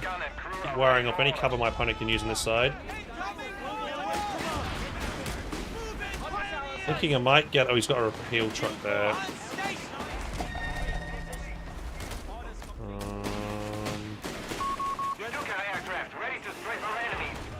Okay, he's got a mortar out. Just gonna kite back a little bit here. We get a mine on the road here with you. What are your orders? We're moving. You need us? You guys to flank around this side, I think. Make sure you guys are in cover. Ordered, follow me. Your men are barely moving. Oh, don't build that. I thought I was out of range, but... We're moving. Stay low. Okay, we'll do a little strafe here. The enemy has taken our territory. To help win this fight real quick.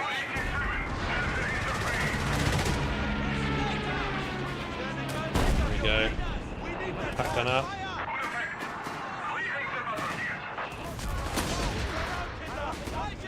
Why am I unable to shoot with the rifle grenade past this truck here? Very strange. That's a lot of dudes there. Let's back away. That's a big group there. Back away quick.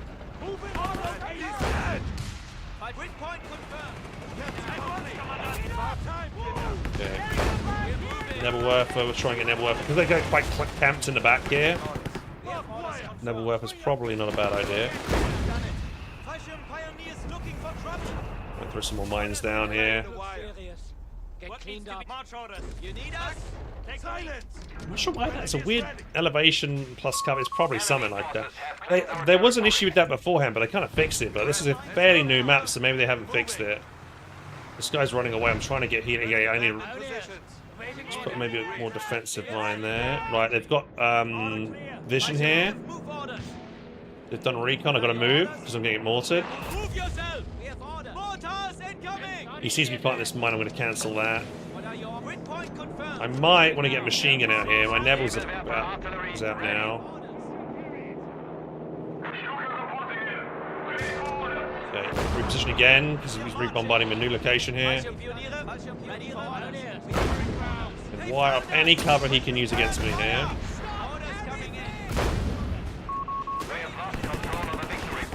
Just gone bars. Enemy forces have captured a victory point. Oh, there goes the cover. Sector now under enemy control. Probably going to get myself a hill bunker here.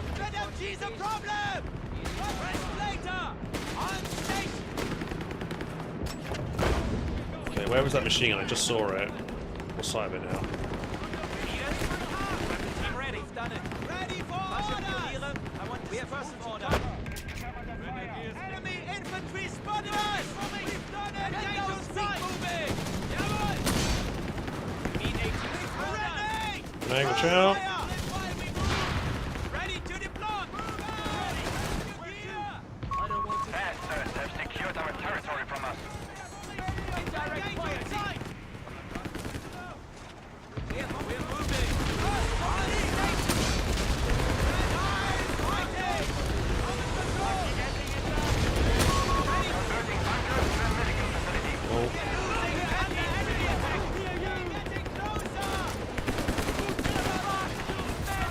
Do this quick. Going straight here, cover my retreat.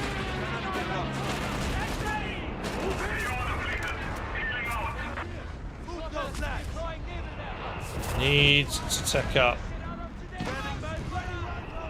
You need AT support. Research completed. There's not really any cover here. So I was able to, you know, back away without taking much casualties there overall. This is quite a forward med bunker. Victory point is under enemy control.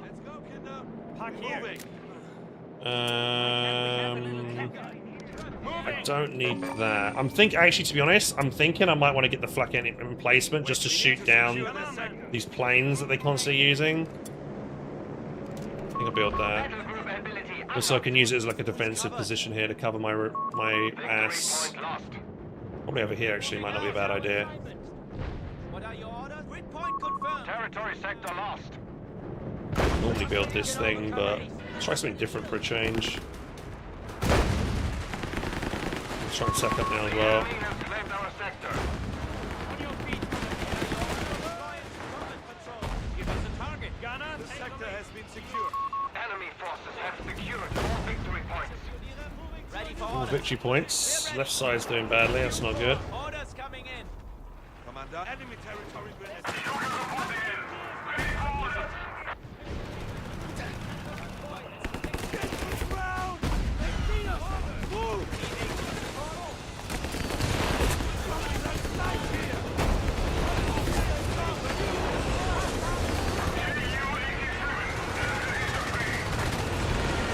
Best strafe.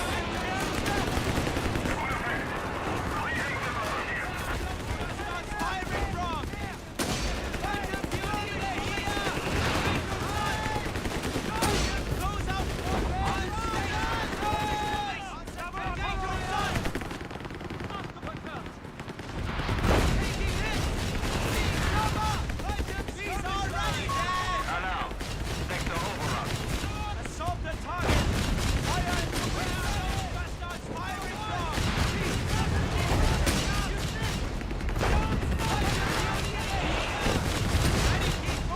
We'll take a lot of damage here.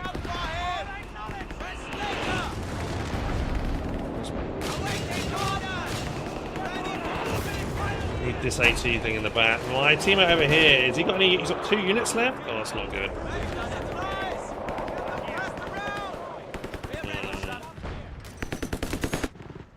has not had a good game, this teammate of mine. What are your orders? Complete.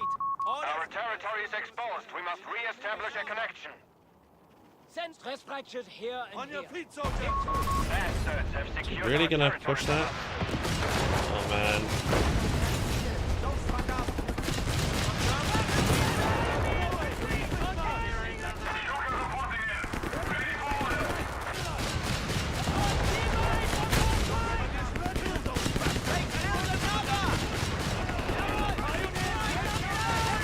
Our enemy has the advantage. We must stop them. We have lost an objective. Shit. Getting double teamed here. Luftwaffe ground forces available as reinforcements. This has got a Panther 3 out now.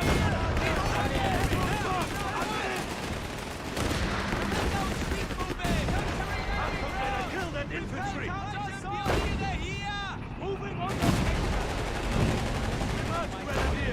Quit your bitching! Over here. Please get that wipe on that. Okay, we got a rifle there. That's good. To be honest, this game, I probably would have done better this game if I'd gone just tier 2 vehicles, maybe.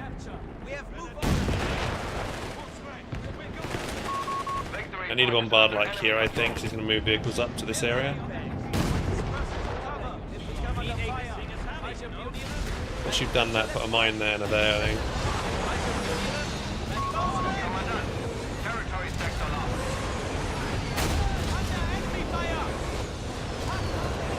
It's low. Our enemy has control over all victory points.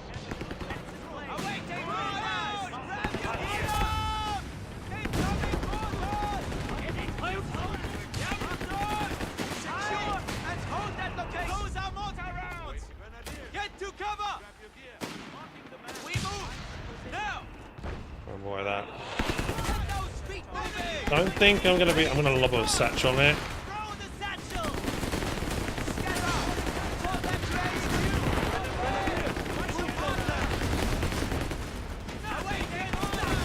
Oh, the pathing around this area. I didn't realise that was a pathing blocker there.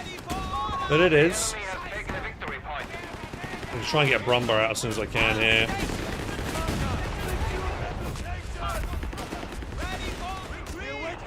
Definitely need to put machine guns on my my pyres here, because they're not really putting in the DPS right now, are they?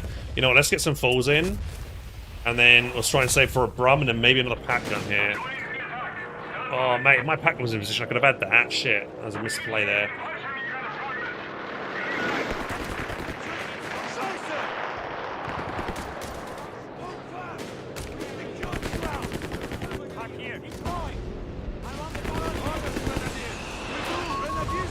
Dude, I love how I always walk into the fucking artillery. I try and dodge it, but I walk into it.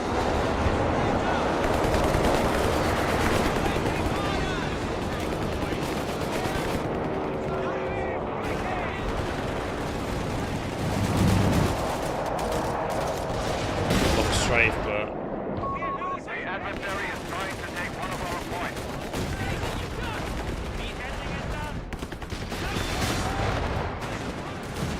this is machine gun there. 30 seconds on the cooldown.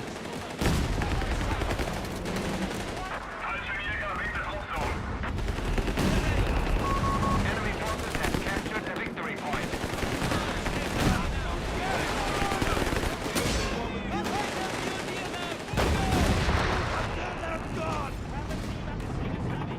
He's lost his MG there as well, and he... Yeah, his MG just got nicked as well. Bro, can you stop losing your shit for a minute? Grenadiers! Ready Quit to your deploy! bitching! The enemy has claimed our sector. Noise! Discipline Grenadiers while we ready and move! mostly able! Come on, I need this Brum man already. Orders, Help the Grenadiers! wounded! We Orders move! coming in! Replacements? Taking hits! We've done it! We have move orders! I shall kill you. That point must be captured! Like, he's got his med truck forward without anything spotting. There could be an anti-tank about to shoot and kill his med truck, but he's lucky there isn't. Orders coming in! Return fire! Why does this log pile not providing green cover there?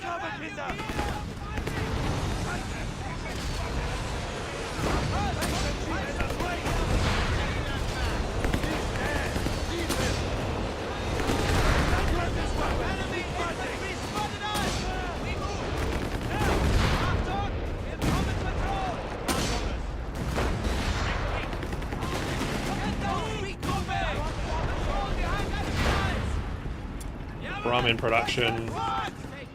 That's what we need. Airstrike. Oh shit, they're pushing in over here.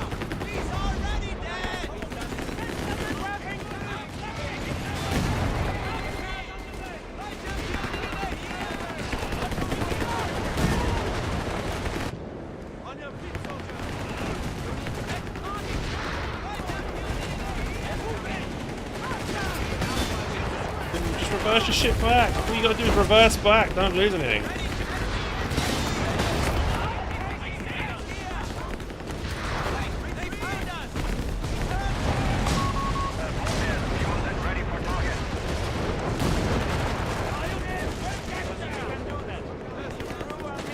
Alright, Brum's out. Come on, let's go.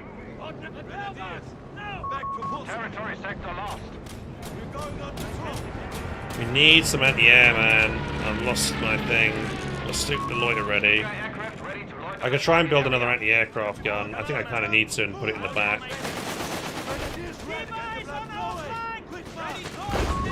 Sector lost.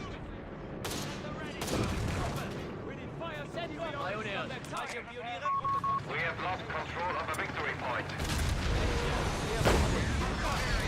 Alright, another pack gun just to make sure I've got enough AT here.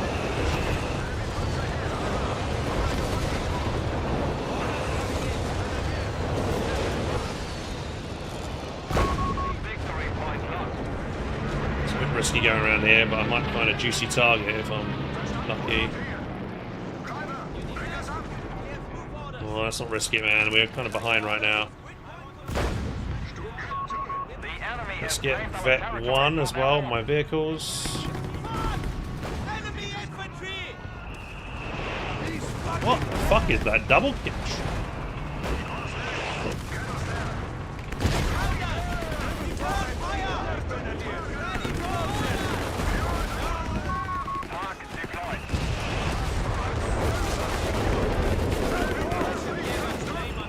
Pay attention here. Oh, but my teammate got his vehicles killed. You got his vehicle killed by a sticky grenade. Great. All good. Do you like that, baby?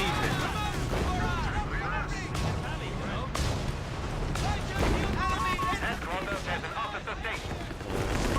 Enemy forces have claimed our territory.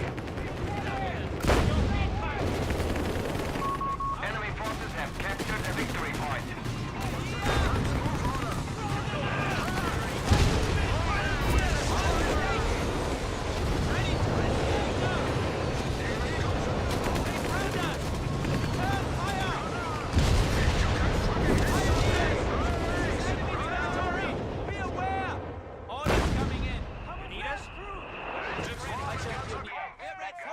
Okay. On your feet!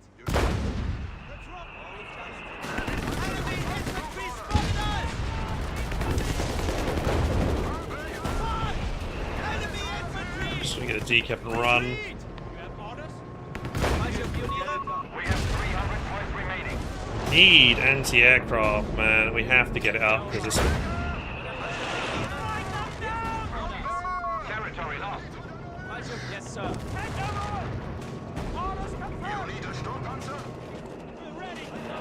Medical supplies for us. Hand them out. Weapon crew on standby.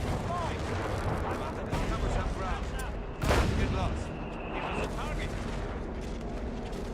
We're moving. AT support. Enemy territory. We're ready for contact. Let's roll. Dropping that flash here. Hellcat there. Oh fuck. Did he give me long range on my Brum? I think he did, didn't he?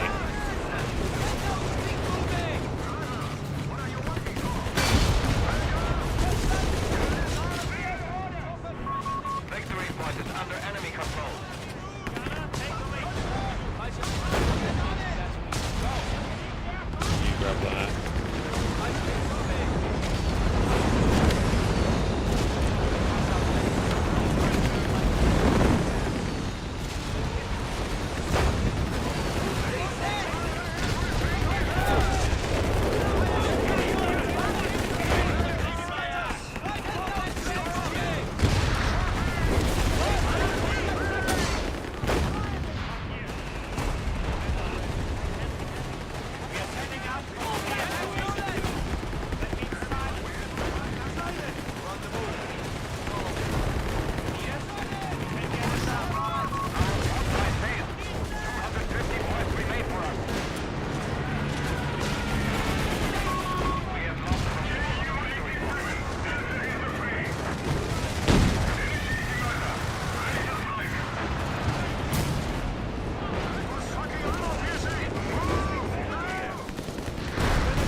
My teammate's giving me like increased range, which is pretty nice, but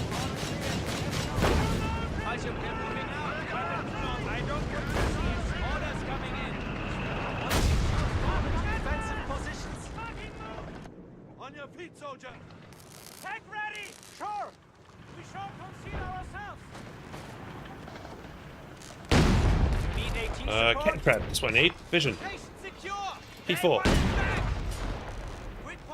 What needs to be made now? We'll fire on the target. Weapon crew on standby. Weapons understood. Advance man!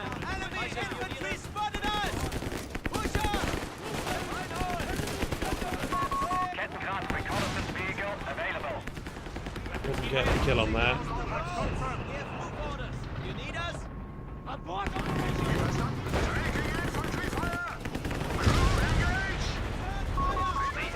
Taken our territory. The enemy has taken a victory point. Understood. Panzer IV reporting in.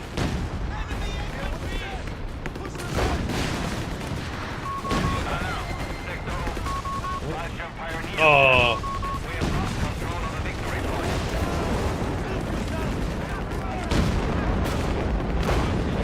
deep micro array. Got it, I got it, I got it.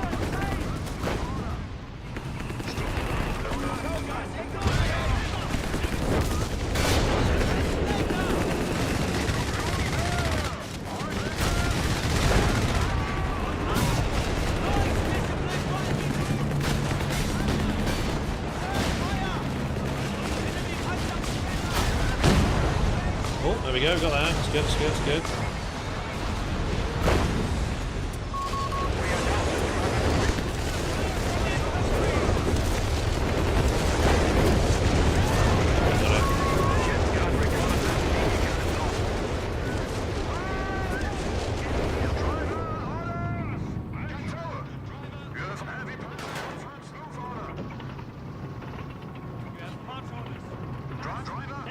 It's quite low there. Armored skirt supplied. Good hunting. I'll destroy the Rex. I know he's got mechanized, so I need to make sure he doesn't get the Rex. Throw it in reverse. Get us some space. When you're New getting incredible vision. Stop here. Sit tight. Point confirmed. Fallschirmpionier. Sector now under enemy control. Unit, we have our We're ready. Moving to capture. We finished our orders. Enemy infantry. Strucker reporting in.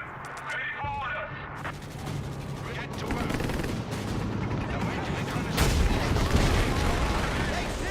Oh, come on. Come on, shoot. Nice.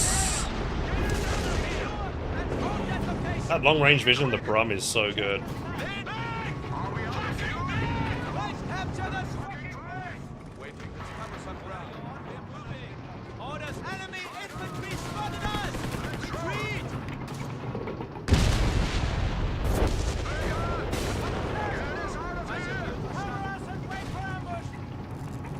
Ready to scout. Captain Cark observing the area. Okay. Quickly now. What is? Let's get rolling. We'll stop here.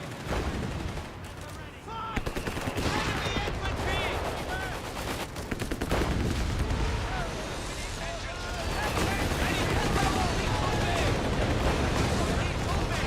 Don't stop for him! Shit. Ow, what the fuck's that hit me? Oh my god, right on me, man. Oh, dude, you could not ask for a fucking better barrage, dude. It's white my anti-tank as well, there. Ready, Commandant! Give us, we can do that. He's an 88, I think. Moving out. Get flooring! Every constant! Ready now. Enemy infantry spotted us! That's a Panzer! This place! We'll do it! Territory lost. Very good! Victory point lost. Weapon team ready! Proceeding to reporting. Loud and clear! The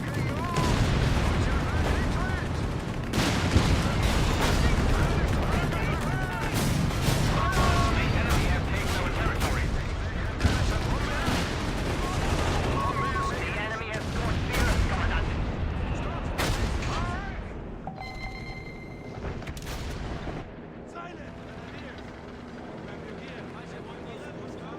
That's a good decap from them there. That's annoying. You do know how to drive, right? He's got Tiger Ace out. That's good.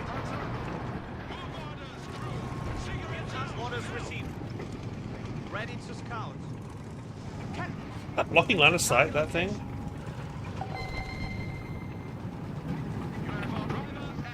You need us?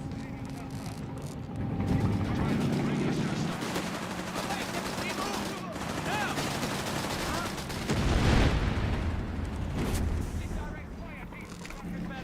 Ready to deploy! Grab that! Take it! We have orders. Stop everything!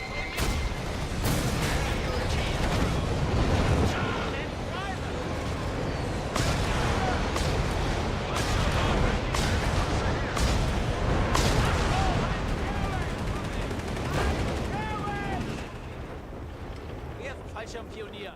Kommandant.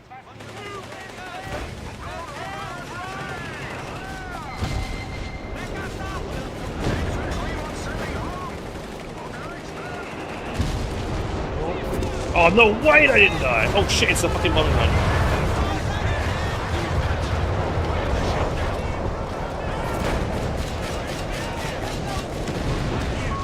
The enemy has 300 points remaining.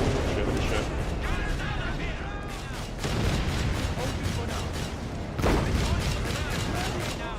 What needs to come on then? What's that? Okay. Gunner, take the lead.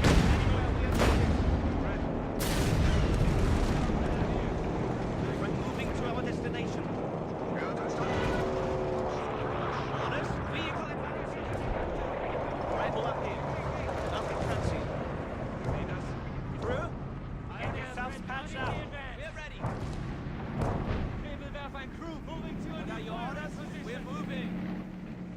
Engine taking. Give vision here.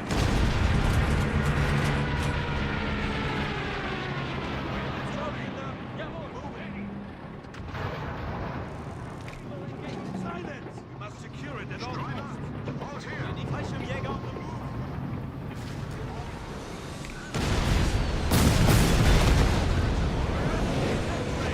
The enemy has taken the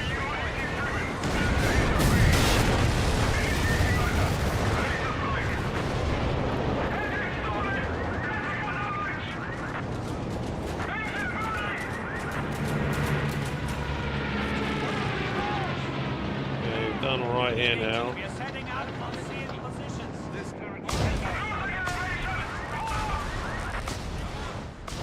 Teammate loses shit. I better help him mid with this Brom here, I think. Maybe around this side. Wir Fallschirmjäger.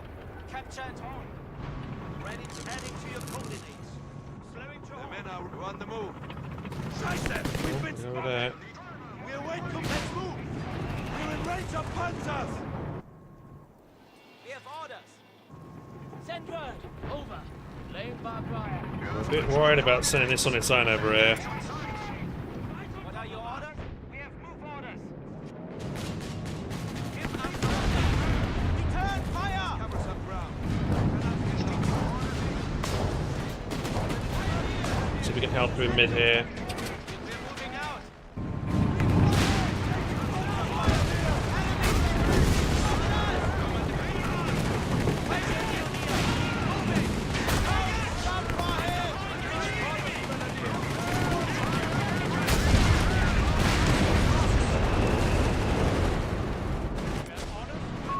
Sector now under enemy control.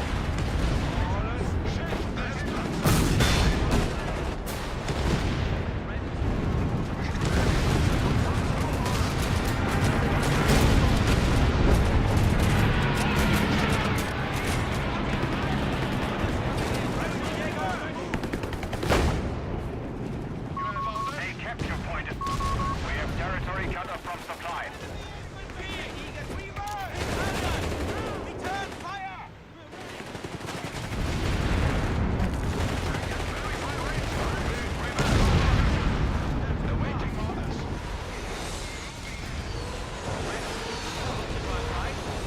A lot of manpower. Let's get another P4 out. Actually, you know what I might want? Instead of P4, Marder.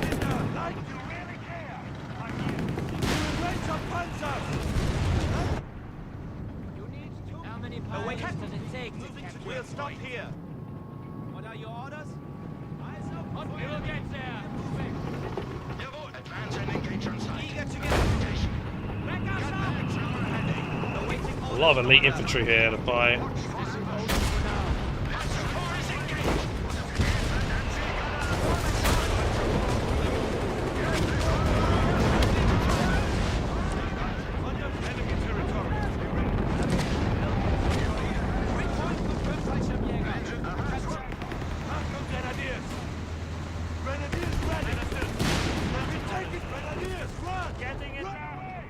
We have our coordinates. Let's get rolling. Enemy forces have captured a victory point.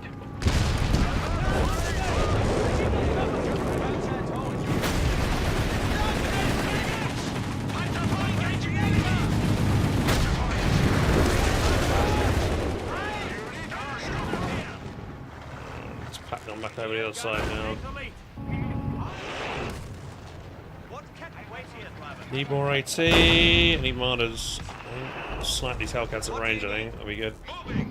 Close. Loaded. And back this. They are securing our capture point. Territory sector destroyed. We must repair and restore it.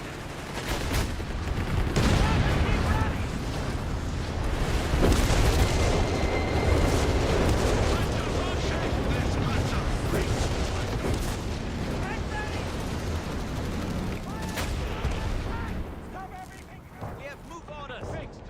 Now get back into fight. Marder tank destroyer is ready for combat. We're moving. Enemy infantry spotted us. Skirmish formation. Engage on sight. We're moving to our destination. Advance and engage on site.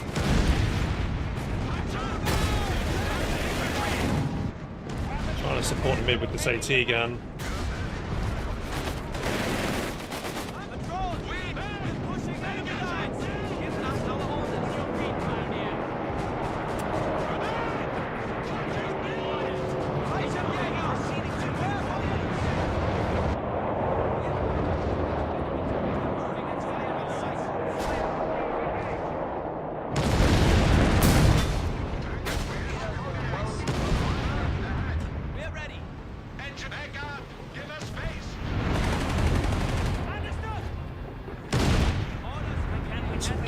down for munitions if we can. Some mines down as well. Fallschirmpioniere, ready for orders. Yes, sir. Stufe, Panzerfahrcrew on standby. Confirm move order. In due course. Anti-tank gunner. Ready for order. What's your partner?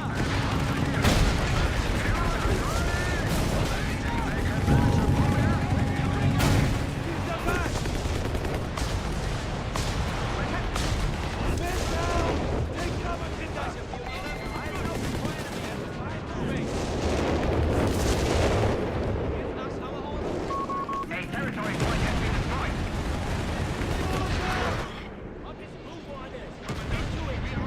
Grab this weapon. Keep fighting. Wiped it.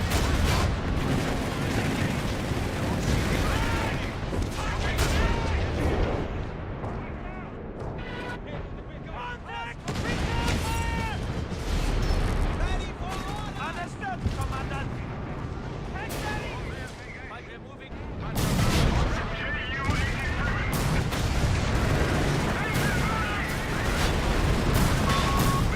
Nice. Sector lost. You need us? Fallschirmpionier. Victory point is under enemy control. The clutch. Move. Oh, Nebelwerfer, ein Crew deploying Nebelwerfer. Who are we scaring the Engines. Jawohl. Advance our heading. Eager as ordered. Stop reporting. What are your time. orders? Gruppe confirmed. Meeting understood.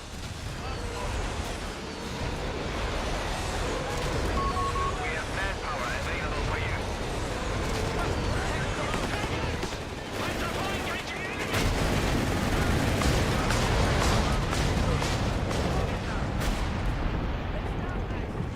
Awaiting orders, Captain. What needs to be done? should kill Rex. Shit. Back up. Back up.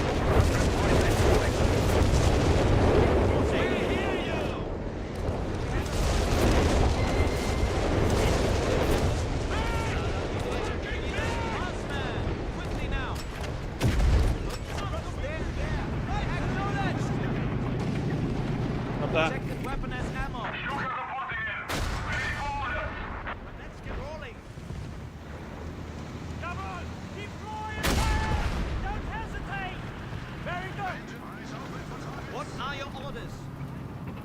Watch it down at the hunting theater! Enemy forces have captured a victory point. Point.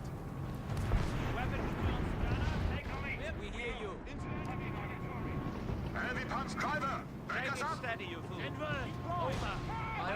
Enemy infantry! Scatter! Really uses SSB on it, isn't he?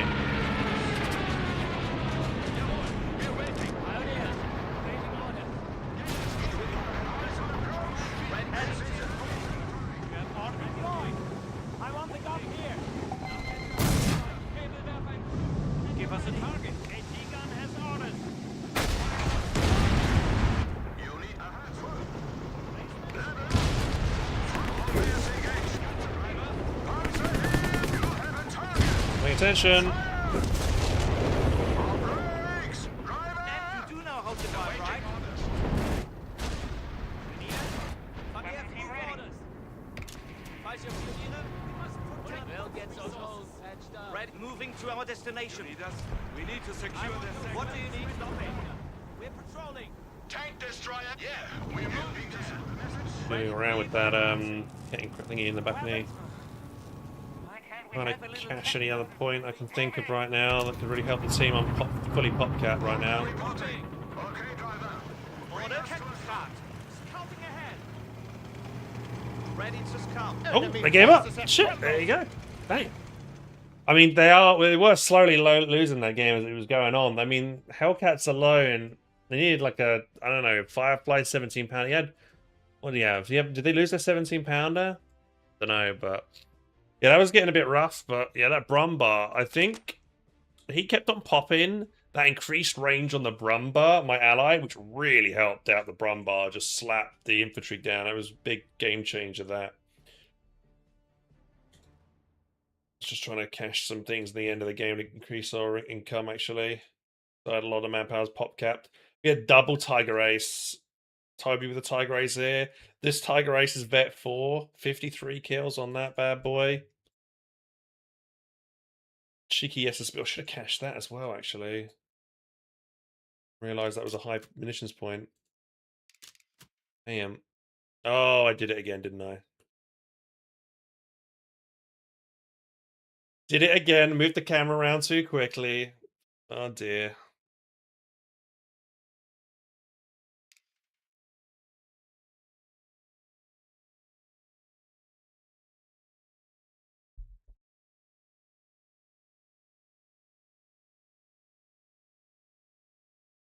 Hey, Tenchi.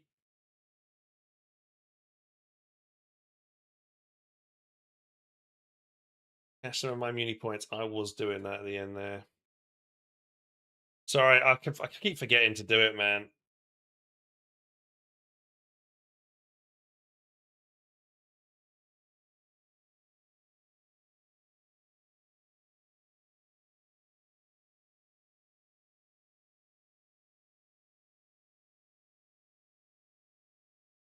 Game is unbalanced. I think that could pretty goddamn good.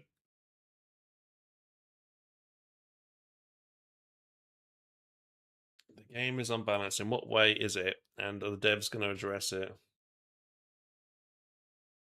It's so hard for me to. Mifurun, you're asking me to change a habit that I've done I do all the time. I've done it for 10 plus years where I look at the map very quickly. It's not easy.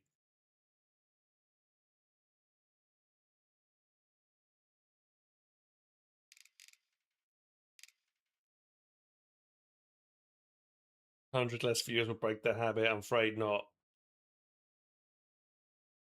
I'd like to think so, but.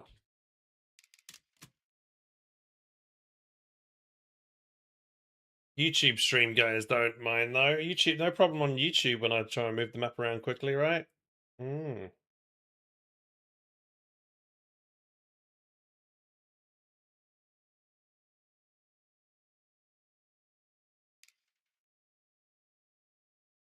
That's these whiz bangs were annoying this game.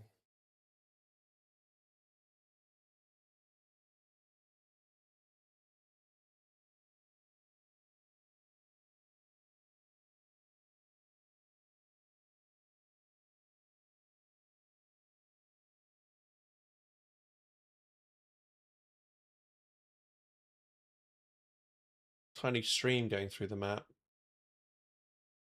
Try not to move the map around too quickly.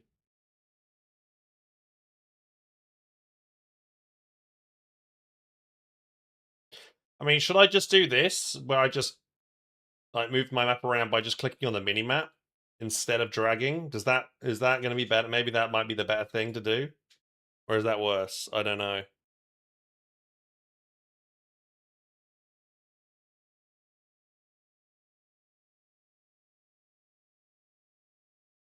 Oh, that's worse. Oh, fuck. Okay. Hey, Hans, I'm mainly an infantry player, but I'm trying to get the hang on the vehicles in the game, but for some reason they're kind of clunky for me, for example.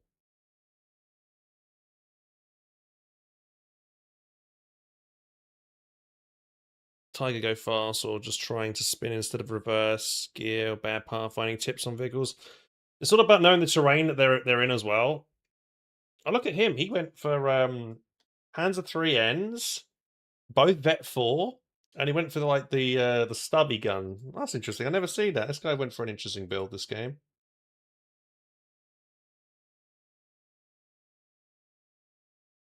I'm actually curious. This thing got Veterancy 3. It says it didn't kill anything, but it must have done because it's Vet 3. Planes should count as vehicles. But yeah, this thing helped shoot down all the planes. This guy went airborne, so I needed to rebuild this to shoot planes because my teammate, I think he lost his flat feeling at some point, so we needed this rebuilt to be honest. Kill the planes. So I think that was good to build in the end. That was an interesting fight. 173 units killed and only 108 lost, but this guy, Juno, 331 killed. Fuck me, dude. That was sick. He was the guy with the double vet, the 2 vet 4 Panzer 3Ns or whatever they are. That was cool. Nice.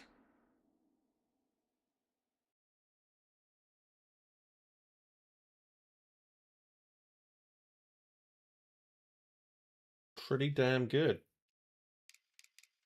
Pretty even match. Everyone's gold.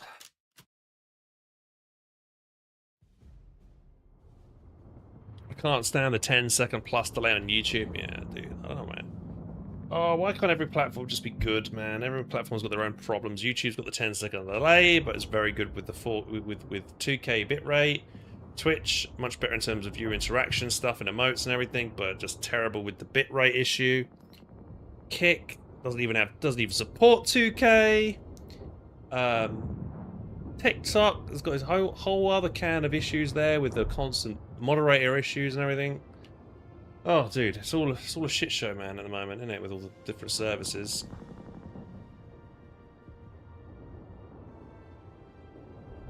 Time to use stream on X. Do we stream on X now, boys? No one really cares about 2K performance. Well, everyone, loads of other people streaming in 2K these days. I feel like I should as well. That's not the right scene. This is the right scene. Am I going to watch this total? How long is it going to be? I mean, I do have a meeting at 12, so I could watch it for half an hour, and then I've got to go and run away. Hey, Emperor, thank you for 34 months, man. Appreciate it, dude.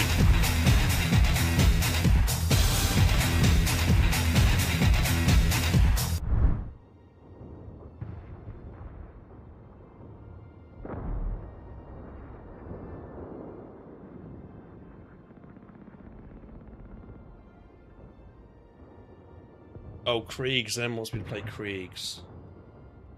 I've only got half an hour, dude. A match could last longer than half an hour. We could try a Kriegs match. So I feel like I'm moving around the camera just as fast when I'm playing a match.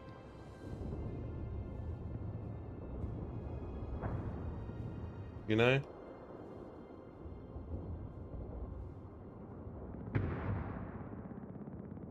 No, I do at the end of a match, but...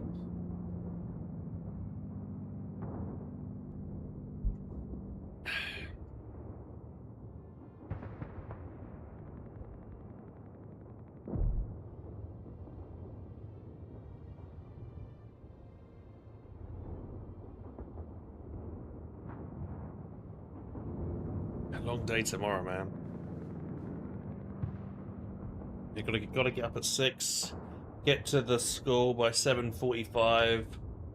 Get on the coach, and then we're there. Then I get back home. Well, I don't even get back home until probably like gone 8 o'clock in the evening. I've got a very long day tomorrow.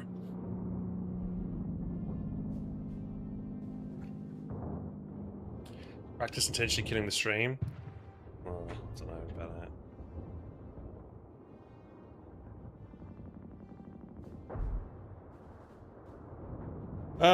What can we do? I don't know. Do we have time for a Kriegs game? We could try have a quick Kriegs game. Before bed. Or before we... I don't know. We'll see. We'll try and see if we can get a quick Kriegs game in.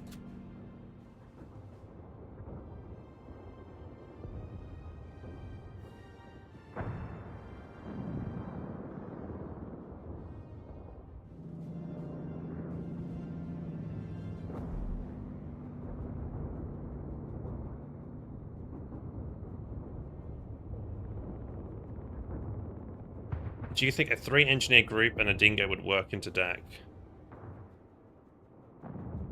You think 3 Panzer Pioneers? Or do you mean 3 Royal Engineers? 3 sappers and a dingo? Or is a section needed? Yeah, NG's a good CQC, but like... DAC could just... You know, use a motorcycle on a 250 and keep their distance and just do damage at you. As you try and push, they'll kite back and you'll just bleed.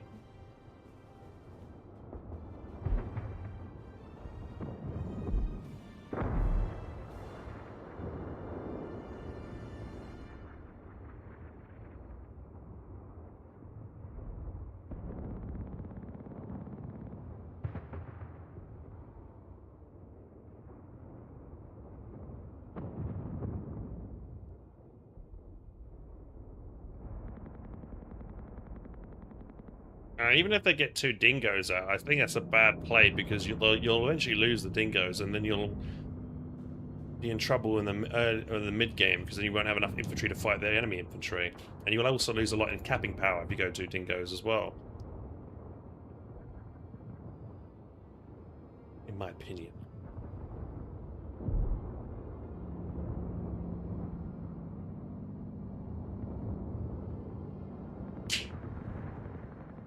Got a big problem with fruit flies in my kitchen at the moment. I bought these fly killer things and seem to be working, but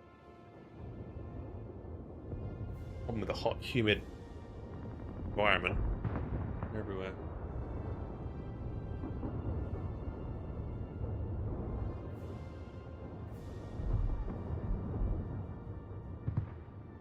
Yeah, it's funny because I feel like in the 1v1 that absolutely murdered Brits, but in 4v4s and team games, Brits absolutely murder everybody else because they just been put on that hurt big time in the early game. It's kind of a weird thing.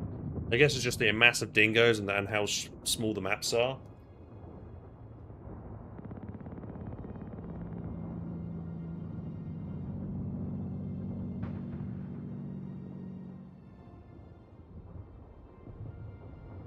Because yeah, I remember we did these 4v4s in recent times where Brits just go dingo into Humber into maybe Stuart spam or Crusader spam, and also go bishops and all land mattresses, which are also nasty to deal with.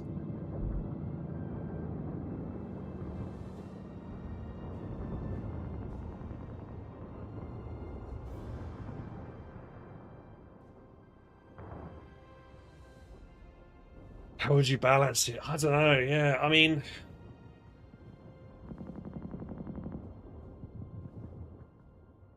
Difficult. Yeah, it's not easy.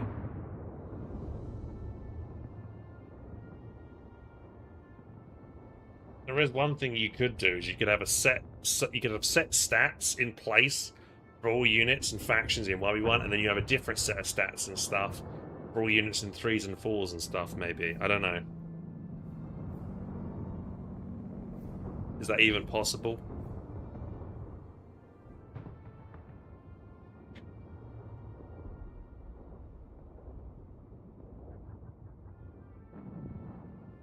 Is that even healthy for the game?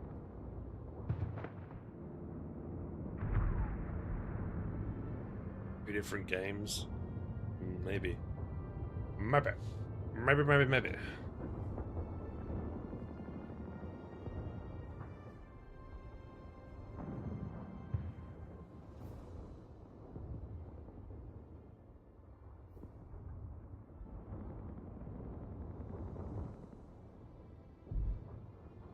PvP stats versus PvE. Well, like in Code 1, no, sorry, not Code 1, Code 2, the Code 2 units in the campaign behave incredibly differently to the Code 2 units that play in the multiplayer. You know, they're not. They definitely haven't got the same stats. They're very different.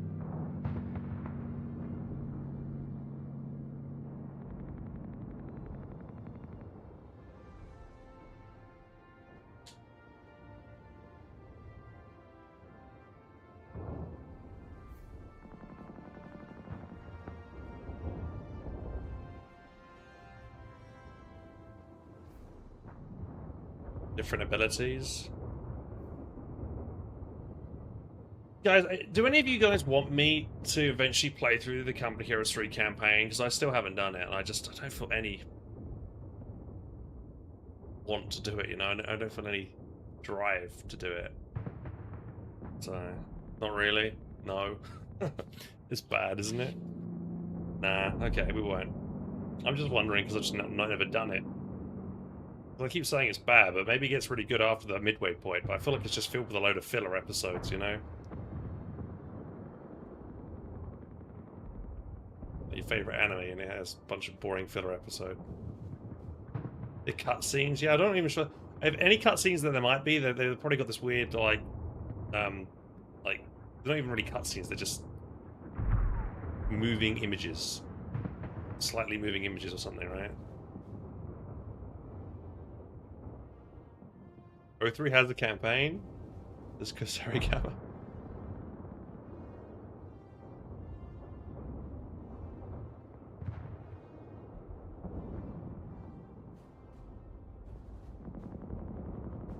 Never really give a sugar. The Africa campaign's good. That I played 3 missions of it, and I just couldn't really stomach doing any more than 3. It's because the whole narrative, the story, I was just so like, oh, dude, this just sucks.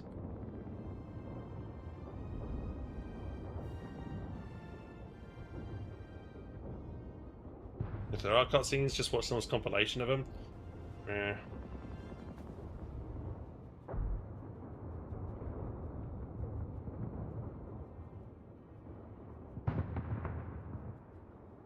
You resisted because of Rommel? Yeah, I kind of wanted to play it because obviously the Rommel and the Africa Gore, but... 13th mission of the Code to Russia campaign. Yeah, the campaign in Russia, although controversial, is very good. I still like it. I think the missions are fun, interesting, really epic and grand scale. Like the first mission where you're attacking Stalingrad or trying to retake Stalingrad, and then you've got some other missions where you're taking different cities, and it's like a sniper mission. One mission you're like in the brutal cold and people are freezing to death. I think that made sense in a multiplayer campaign. Yeah, the sniper mission. I remember the sniper mission not being that bad. I think I enjoyed that one. Yeah, there's one where you have to kill a tiger tank. Yeah, that had a ridiculous amount of HP.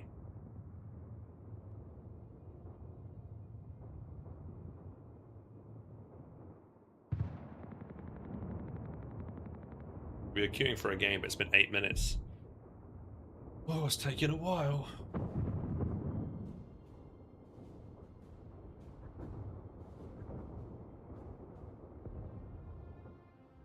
I know it's going to start. You're right, my friend. It will do. God damn it. We could just chat for 15 minutes.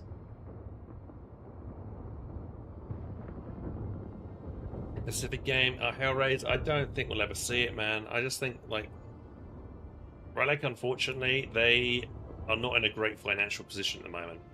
They were bought up by a financial firm. You know, they're not independent anymore. They're, you know, they've still got people they need to listen to and stuff. So they kind of, but basically, the financial firm is probably going to try and squeeze every bit of money out of them that they can do and try and make, or at least make them profitable. And that's why they did this mobile game. That's why they're still trying to do stuff, you know, do stuff with the company Heroes 3 engine rather than make any new games. Because they just haven't got the funds, the backing, or rather, probably now the expertise. Because a lot of people that used to be really good at making company heroes have left the game. Sadly, I think.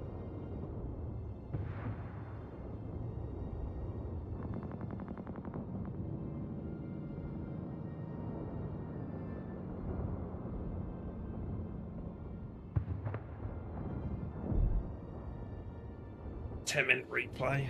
Fast forward for the fun tank fights. I like to do the whole replay, to be honest. Match connection failed? Really? What? Right. If we don't get a match in the next 2 minutes, we'll stop.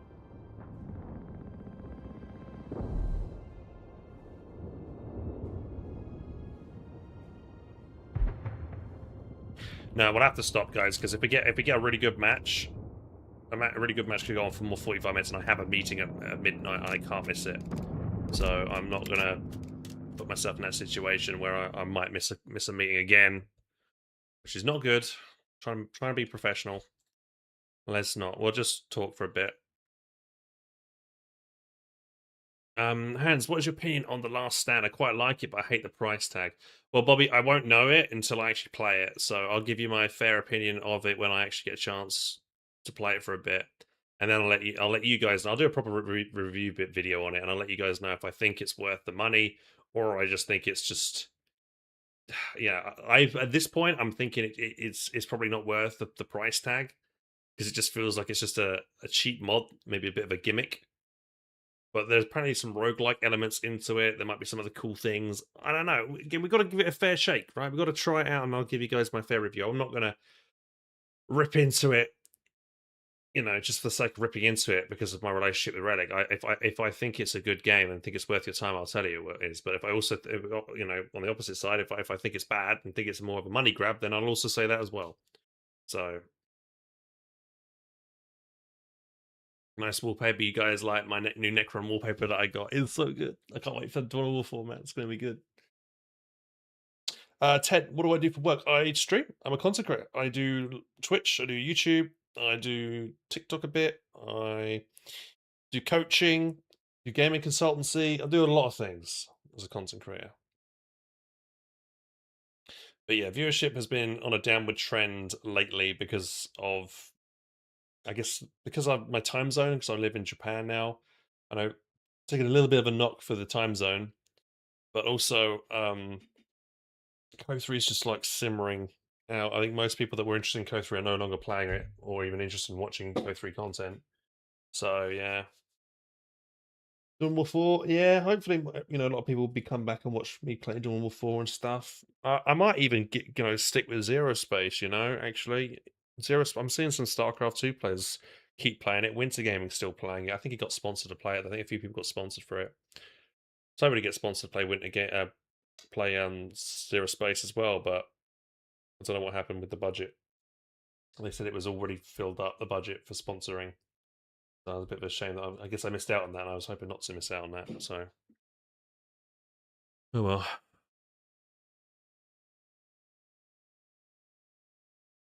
Any other Bane Blades for you in Dawn of War 4? Says now fade. Dude, so if you guys missed it yesterday, we played Dawn of War Definitive Edition with the lads, and I won one of the matches. I probably should have won two, but I got double teamed at the end by the two guys, and they beat me up. I also didn't realize I could make more power generators. If I had known that, I'd have probably not lost because I've been able to keep remax my army straight away again. But I didn't realize that was the case.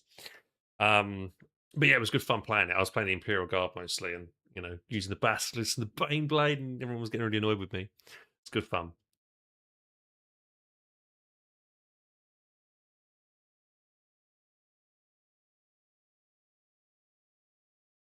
Budget probably went into the tournament. Well, Killer Pigeon told me that he runs an agency and he was entrusted with the budget, or at least a portion of the budget. But I guess I wasn't on his radar, which is a shame. Which is fair enough. I've not really been playing StarCraft-esque RTS games in ages, but hopefully he knows now that I'm interested in him. So yeah, we'll see. Maybe down the line.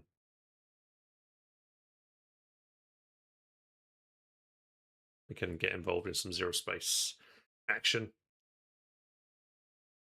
And I was kind of a bit gutted as well because I was hoping to do this kind of maybe sponsored campaign, making content for the lead up to Dawn of War 4, but that got rejected sadly. So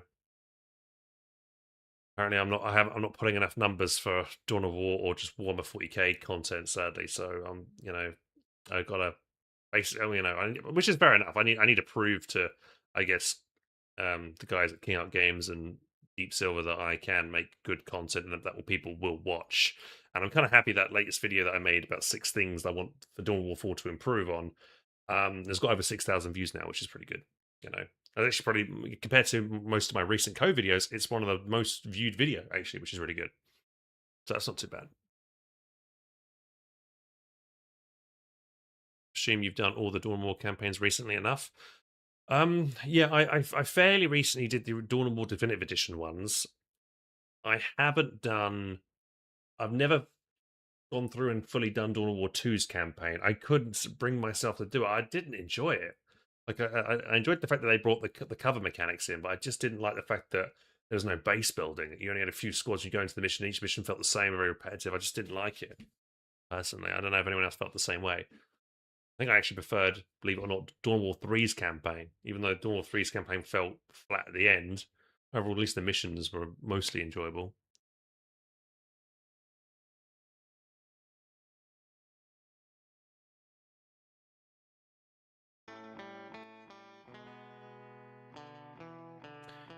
Make RTS the best elements to make them even better. Creative Assembly want an insane amount of viewers to get sponsored by them. Or do they? I don't know. Yeah, I think they've got like a big creative program and stuff where you really got to be bringing in a big bunch of numbers and stuff. I don't know, man. I'm very small when it comes to content creator. max amount of viewers I get these days is, if I'm lucky, near 200, but you know. But I think that's mainly down to Ko's downward trend at the moment. Maybe not more to do with that than maybe not my content being bad. I don't think my content's been that bad. I think if anything, I've tried to improve my content, making a load of TikToks and shorts, making people interested in my content that way.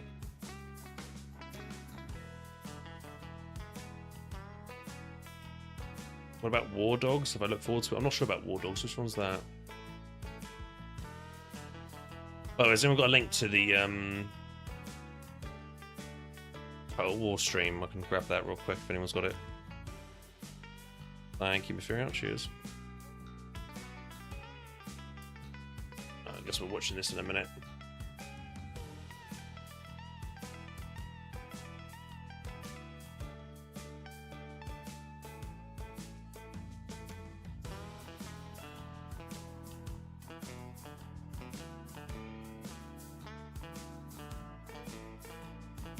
I'm playing Hell Let Loose this weekend.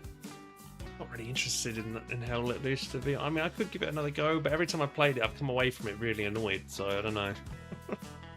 I hate all the running in that game. I much prefer my shooters to be arcadey. Die, get straight back in it, and instantly start shooting again at people. Not die, run for 5 to 10 minutes, and then die again. You know, I don't really enjoy that kind of gameplay.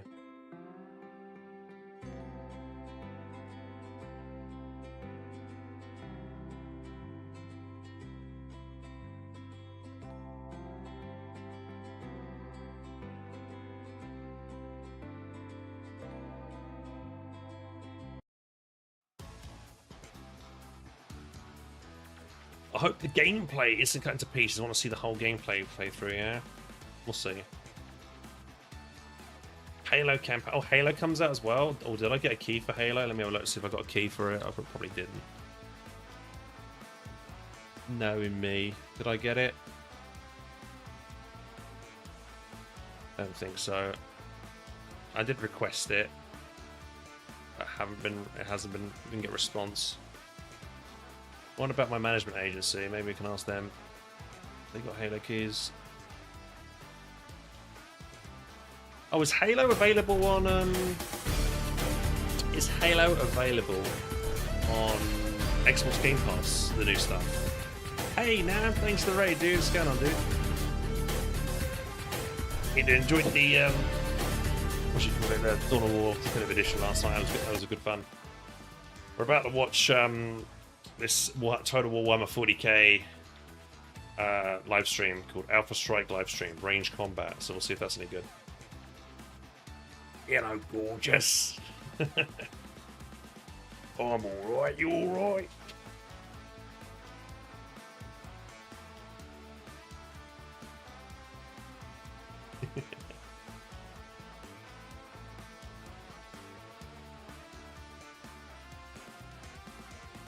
Yeah, we just talk about RTS games and stuff.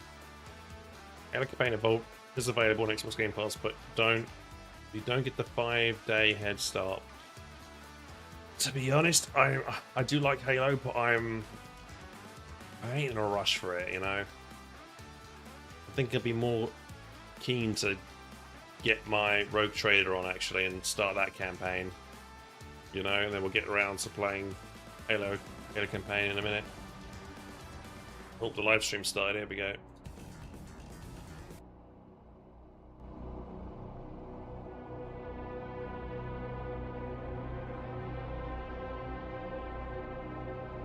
You started Mechanicus, what, the first one now? The first one's good. The second one I think needs a lot of polish and work before I go back to it. I tried it for a few hours, but I just felt like it was... You could soft lock yourself out of the game. You could... Or even hard lock yourself out of the game, I think, actually, as well. And there was just some... Yeah. Oh, the first one you switch? That should be good, man. Hope you enjoy it.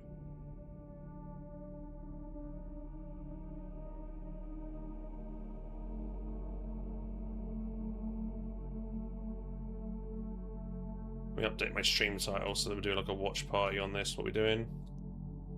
What's this? This is watch party.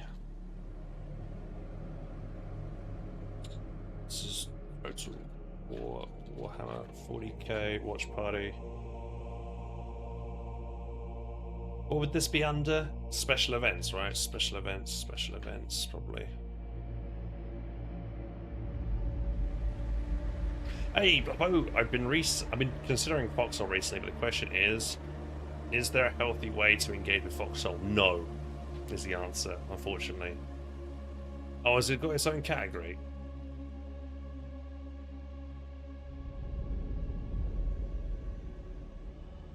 Pretty sure Blappo's in Shred.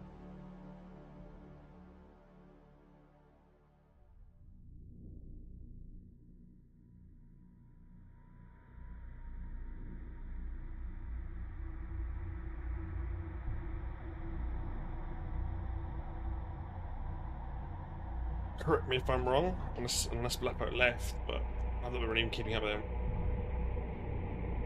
Been gone a while since No Lifing Airborne. Oh yeah, same Blappo. I think we both probably stopped playing it after that update war with Airborne, and I haven't gone back. So that would have been...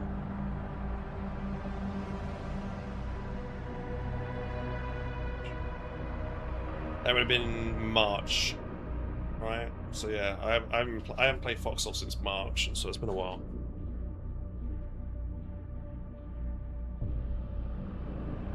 That's fine. So sometimes you need a break. That already burnt me out of Foxhole for a long time because it was just so I was getting strafed so often. I was like, nah, I'm done with this shit.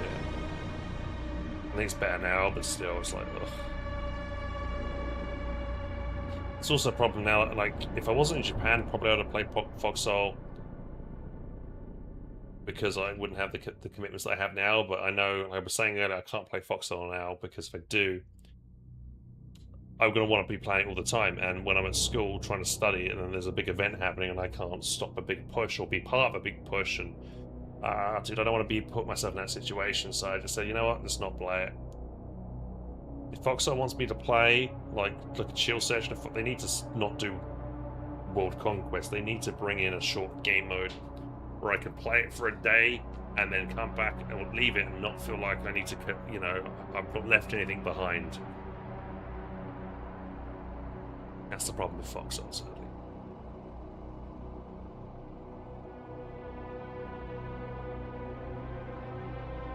If I was you, Han, either plan Foxhole offline, make YouTube videos, or put a 10 minutes delay. Dude, it's not streamed then. I gotta have, you know, not have. Yeah, I can't be bothered, man. It's not worth it. Also, the viewership for Foxhole's not great anymore anyway. So I used to get like almost 100, 200 viewers playing Foxhole, but nah. Oh, here we go, guys. Here we go. Good afternoon, everybody, and welcome to Total War Warhammer 40,000 Alpha Strike livestream ranged combat. I wrote it down this time so I wouldn't forget it. Nice. I am Joshua Williams, head of community engagement. I'll be your host today, and I'm joined by two fantastic guests. And what we're going to be doing today is showing off a live battle, maybe a couple of times as we talk through some stuff, and then we've got a few clips to show some things that may or may not trigger as we work our way through the 41st millennium. So starting off, they can see your names. So they're right. They're under the right people. they are. They weren't good. yesterday, Good. but Hell they are today. Dave, care to introduce yourself? Who are you and what do you do on Total War Warhammer 40,000? Yeah, so I'm Dave Petrie. I'm the battle product owner. So basically, I look after Hearing that. The what and the when of the features that Just we make quiet. battles across Total War. But obviously, again, a big focus on doing Total War Warhammer 40,000. Yep. So yeah, I'm making sure this comes through in the shape we would like it to. Yeah, everyone in chat is complaining about the volume as well. Yeah, it's getting a challenge. And Pedro, yourself. Yeah, I'm Pedro Engana. I'm the battle technical lead for the whole team that's been working on these next generation Total War titles. So it's really exciting to be here finally, be able to start getting into the depths of some of the stuff that me and my team have been doing for all these years, get us to show some of the cool stuff, some of the cool tech that we've been building, and some of the new features you might be seeing in this game. Fantastic. We're very excited for this stream. It's been a long time coming. Yep. So how old is the build that we're going to be showing off today? So it's a couple of months old. Yeah, this is the same build that we used for the SGF demo. And actually, a really cool thing about this build is that when when we captured all of that footage, it is just the game, right? And we thought, well, let's just Pretty cool. They got like a let's medieval just have helmet, from- and they've also got from the, that the demo, ultramarine again, helmet what we next to want it as do well. to It's make pretty sure cool when we deliver that sort with of the background. that we are just building the game, right? And we are showing the game, right? Because it's a no BS approach. So we want to just show you what's there. Fantastic. So what is in development at the moment? From what For- they'll see. Pretty much everything is still in development. This is definitely a development build. It's not smoke and mirrors. It's not that dressed up. It's just what the game is looking like right now. Do you guys think Total War 140k might be Fantastic. I'm hearing, could we the maybe next have all of biggest our popular volumes RTS slightly ever? up? Like, will it surpass Mr. something like Audio Man? StarCraft or Age of Empires 2 in terms of So popularity? you'll see that we've got, when we get into the battle, which will just be 30 seconds away, What do you guys think? we will have a little thing in the bottom left-hand corner, a QR code and a link if you want to sign up for the closed beta. So if you're interested in what you see and you want to give your feedback, that will be the opportunity to do so. We aren't going to be playing. It will be played live. We have someone over at the PCs.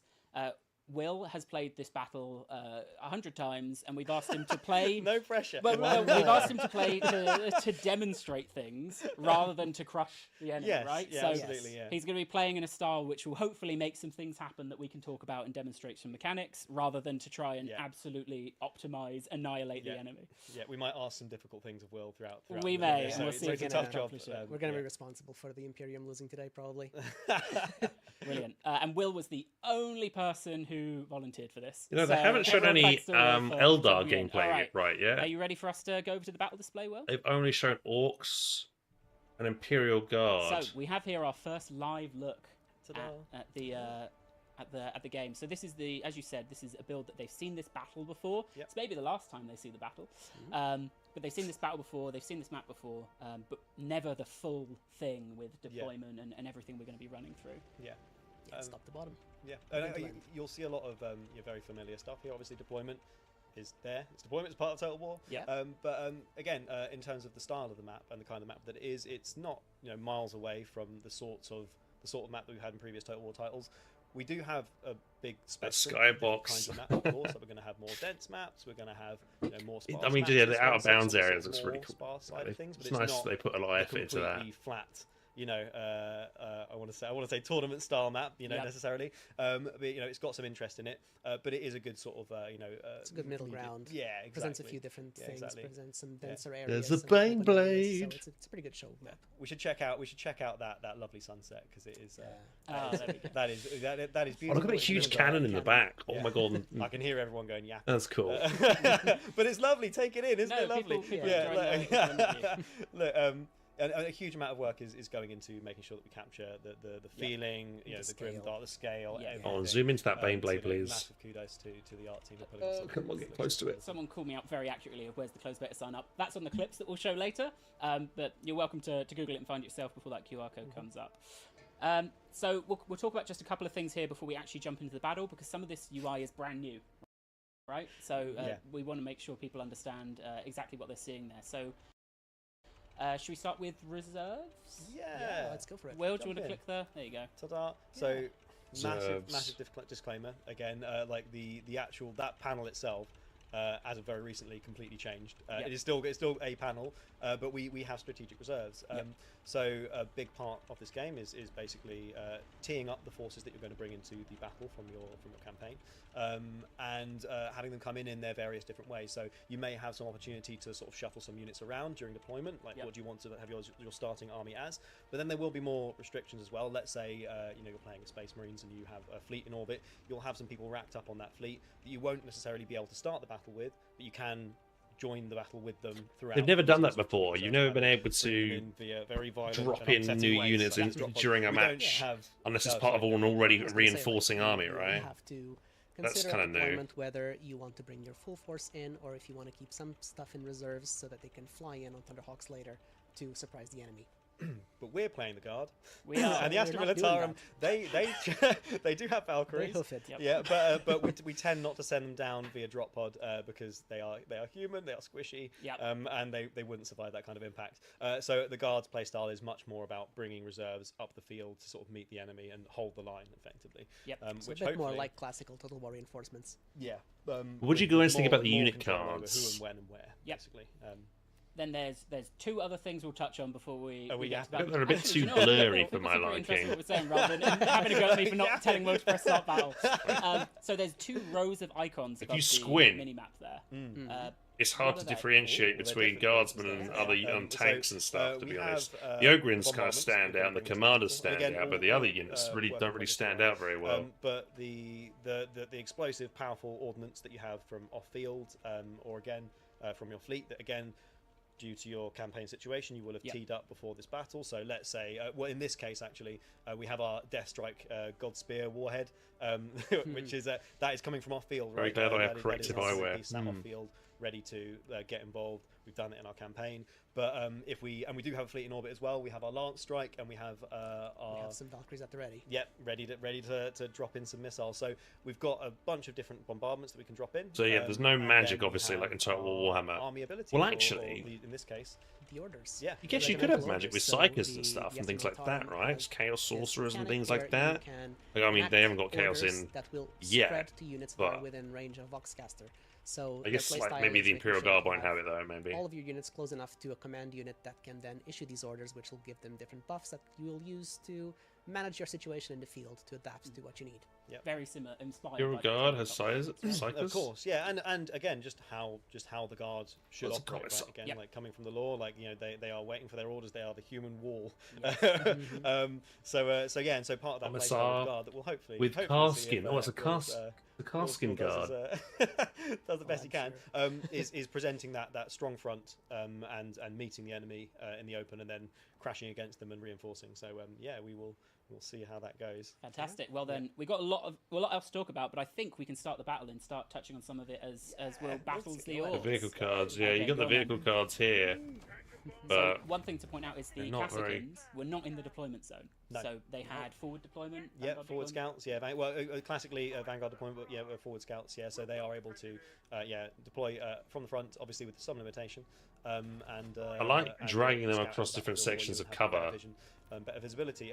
Which is quite visibility, nice. now being a big deal for It the is a war. big deal, yes. Yep. So you can The see, only we've time visualised you could now, do that would where be the against Hell's Yeah. barricades I'm and not on sure if it's actually ramparts on usable, walls. The in any visuals- other the Total visuals that War, are but not here we engaged, now but can actually the put them mechanics into are like- this is some why of these we little cannot cover see spots, the which is moment. quite nice. But Fog of War has a pretty big impact in this game, especially because we're playing in sometimes very dense maps. Buildings, other obstructions will block your Fog of War, so part of the strategy might be to destroy sightlines to be able to see where the enemy are coming from. And we see one of them approaching right now. Yeah, it's a very eager battle wagon who's Very who's brave. currently being very brave and being a little bit suicidal to drive. Oh, people. I mean, yeah, I did But, see what he was going up against. No, that's what he's met a Baneblade. At this point, he's probably made the decision that it's worth just going in and going ham. And he's gone. So he's done. the I'm best not he sure can, I like the and he smashed fact over some that cover. a whole Um, section of cover blows up when it should only be the section that actually We'll walked move through to and the cover, crushed, you and know? that's left ruined. Yeah. And you can see This that they'll doesn't feel filter very into, realistic to me when positions, that- basically. So we really wanted to keep it as close to the standard control as possible. So this is just part of the drag out. When you're dragging out a unit over a cover zone, they will populate the positions within that. Oh no! Was that Ooh, squishing- Oh, no. And that's what you do if you don't want the opponent to get cover. It's all You good. can crush a bombardment's bunch of coming in, so Imperial this is all gonna Guardsmen get with a the little like messy. the thing in the Yeah, that Baneblade that kind of contributes. battle wagon. That'd be quite sick. Yeah, which is going to be a rough time for our This is poor a rough guardsmen. day. So what this gives us a nice opportunity to talk about is the destruction of cover Yeah. and how that works too. So we have cover zones. They are pre-established within the map, and it's a combination of the simulation of the actual. Is that projectile Death Dread coming in? Yeah. hitting, those cover pieces. Those can be destroyed, but within those cover zones as well, we are doing a few things to sort of keep it established. Yep. So we have a concept of evasion, and as long as you're within a cover zone, you're slightly harder to hit. The enemy is more likely to miss you. And what gets destroyed does leave behind a little bit of detritus, as you can see. So basically, there's always a little bit of effect there. What we didn't really want is for players to have to sort of constantly think about, oh, is there cover there? Isn't there cover there? Yep. Did it move? Did it get fully destroyed? So there is an impact. There is a simulated impact. It will become slightly less effective, but it still holds on to some of its teeth. Yep. Which is, we're finding to play really nicely. Yep. But this is the point of coming to closed beta, right? Is to start to Yes. really actually fence this with everyone that is going to spend, I hope, a great deal of time like we are playing this game and enjoying it, and figuring out. That's great. I like where that. to The take rocket it. boy went out of to control then. dive That's into sick. The guts of it. Yeah. It's gone really well on that left flank, hasn't it? They've thrown everything at him. So, Maybe some reinforcements at the Here back comes for a the second kitchen wave. sink. Yeah, maybe get the Baneblade involved, but no, the cover zones. Most of the areas in this map that you see that have tons of cover pieces have sandbags, like look fortified. These are the proper cover zones that'll give you both the simulated impact Yep. and the buff. But staying behind positions of cover can also exist in some other contexts. Light For example, if you suppression. bring in a very, very large bombardment, it will make a crater. This crater will allow you to dock some units to it to have the simulated benefit of being behind something that cannot be shot at. But in those cases, you won't get the buff because this is not a fortified zone. It's not prepared for cover. It'll give you some advantage, but not quite the same advantage as these areas of the map that are specific for it. So you get some benefit out of it, and there is some really It's fun just coming in here. emergent, gameplay that can come out of, are we about to drop the bomb? Oh, Okay, all right, all silence for the bomb. Here comes the death strike. So this is lovely. That comes in way I too love it. quick for So yeah, you can see PvP. like it's left behind like that crater there. Obviously that's It's a massive. cool it made a one. crater there on the ground. Oh no, then it just Probably get more effect out of the despawned. smaller Oh, ones that pepper I thought it was things. a You have permanent different terrain bombardment, deformation. Different sorts of cadence of explosion that will create different sizes of crater and stuff. Yep. Yeah. Super fun. How's it? It's How's the yeah, other flanks we going? need the second front. We need the second front. Do you think it's worth talking about projectiles in Yeah. some? I mean, one thing. Yeah. Well, if you cool. look back at that tank, one thing that tank's doing, it's trying to do. Oh, it's trying to get out It's- of range. it's- It's firing. It's still flaming them, and you Uh, can see some las cannons going I off think that's a there. melter going off, but yeah, Oh, there you go, he yeah. is strafing. Yeah, he's He is strafing. So we've Moving introduced strafing. It's a modified movement basically. For your mouse and keys, you can hold down Alt as you drag out. You can just move in that direction. It's not limited to vehicles. We want everyone to have this potential to strafe, but with different proficiency. Yeah. Let's say that. So infantry can strafe, Baneblades everyone dying. can strafe, but we want to make sure that the different sort of asymmetry and skills of the units are represented. So Yeah. guardsmen, etc., they'll be able to move backwards slowly whilst firing. Orcs can do it if you're that organised and really want to be backing away. It's not the play style you want to go for with orcs necessarily, but when it really shines is where you get your powerhouses like Space Marines, who are so powerful and super accurate. Don't and lose any accuracy by yeah, doing it. exactly right. So there are negatives to strafing, but what it allows you to do is you can Commissar's move about to die on the sideways, right. move backwards, and really reinforce your positional gameplay. Yep. Because I think a really big part of what makes Total War so crunchy and fun is the positional gameplay. Like, oh no, little craters, and that, lots of limbs. That's always been our objective. So we're building a game in the 41st millennium when we want to bring all the good Warhammer goodness, but we still want this to feel Going down way too fast. So What's it Total War is a lot fighting? about positioning and moving your troops in the right place and attacking the enemy from the right angles. So we still want to drive gameplay primarily through that. Absolutely.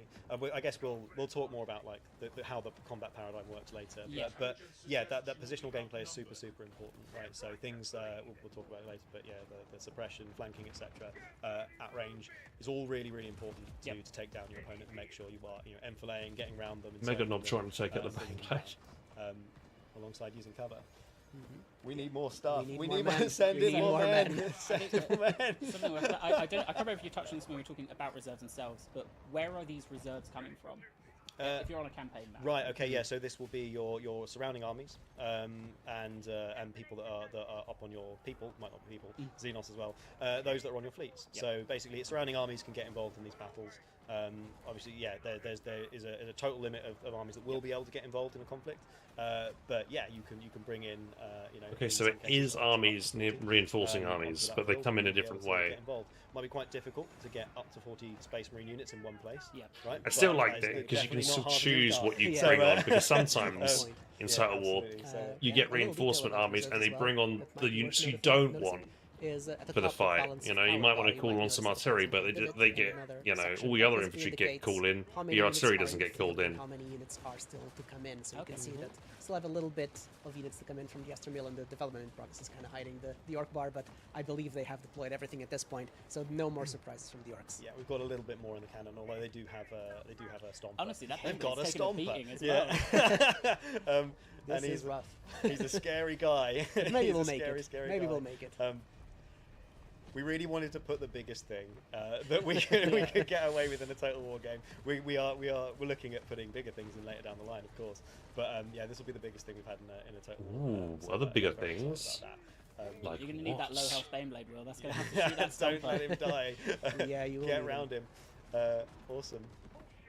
So you can see here, as we kind of predicted, right? He's got a second wave of the guards. Yep. So the first took out what they could, but that's just a huge number of orcs that have just managed to smash through. Yep. So now it's Let's up see to what that happens when the second Baneblade wave dies. I'm looking, kind I of guess, at the curious. corpses of all of the ones Yeah. who failed before them, Yeah. having their own go at holding the line. Yeah, but thankfully there's also some cover positions at the back of the map, so now this is where we're trying to make our last stand. Yeah. And we're going to hit the panic button. Yeah, We're this gonna is hit the the panic ripcord. So, calling from the fleet, we're going to have our lance strike. This is a hyper powerful, very AP centric weapon. You're not going to be able to use this sort of thing often. Yeah. It is a really a wow. Okay, he's Oh, still almost, up. almost. He's still Oh, up. We no. got a problem. So. There we go. He's probably on his way out. He's starting to pop. Ah, there he we goes. go. Nice. Congratulations. Oh, you're right of the other ones. Boom. Well, you Good see job. that die, you're probably going to run, aren't you? Now, But yeah, we can. we have to shoot down the routers. As long as It's they only don't right. despawn the we can talk a wrecks little bit about the, of these the things, land that'd be strike. good, won't it? Our abilities now have this chance that you can decide to continue controlling the ability. You can hold the button and keep guiding the land strike and painting over the enemy if you wish. But then this obviously locks you down to using the land strike and not allows you not order other units to do other things. Yep. But if you want to micromanage, if you want to paint a crayon of death over a very specific set of units, you can hold Imagine it if and the body control say yourself where you and start catch, second for example, fight. the enemy's trying to run away from your. Yeah, I from mean, your you laser of death, can. you In Total War, you track them and can go put on after them permanent by bodies, and it looks like assuming they they're have enabled it. It's So an awesome wreck to have to run past as well. You isn't can, it? there's a really fun. As we were developing it, there was this really fun moment where we decided to keep it as part of how it works. But you can push it in a direction. And then let it go, and it will continue to travel in that direction. Oh, You sort right. of well, actually like making it into this sort of like horrific Beyblade. Yep. Kind awesome. of feels right. So yeah, there's a few different abilities that will use this in different ways. Like a macro cannon, it sort of like drops shots over time, etc. Yeah. But like I said, it's all about managing your headspace. Do you want to spend your time there, or do you want to spend your time, doing other things and let it go? So yeah, look at that beautiful thing. Yeah. Look at that. Chasing wonderful them thing. down. So we will. It's really annoying me that I've just noticed my foot is slightly off the barrier there. Oh, that's going to bug me for the next 20 minutes. All right. So what we'll do is we'll reset this battle because we want to talk a bit about unit cards, and then loads of people have been asking about like firing lines, projectiles. We'll go into a deep dive on that next. But before we do that, there's one thing that we can only show at the end of the battle, and that is don't press it yet. Don't you dare. And that is the visuals of a unit, right? After they've been attacked and damaged. So if you can find some damaged people, Will. Yeah. Hopefully, I would expect. So it's quite hard to. they haven't put any blood on them.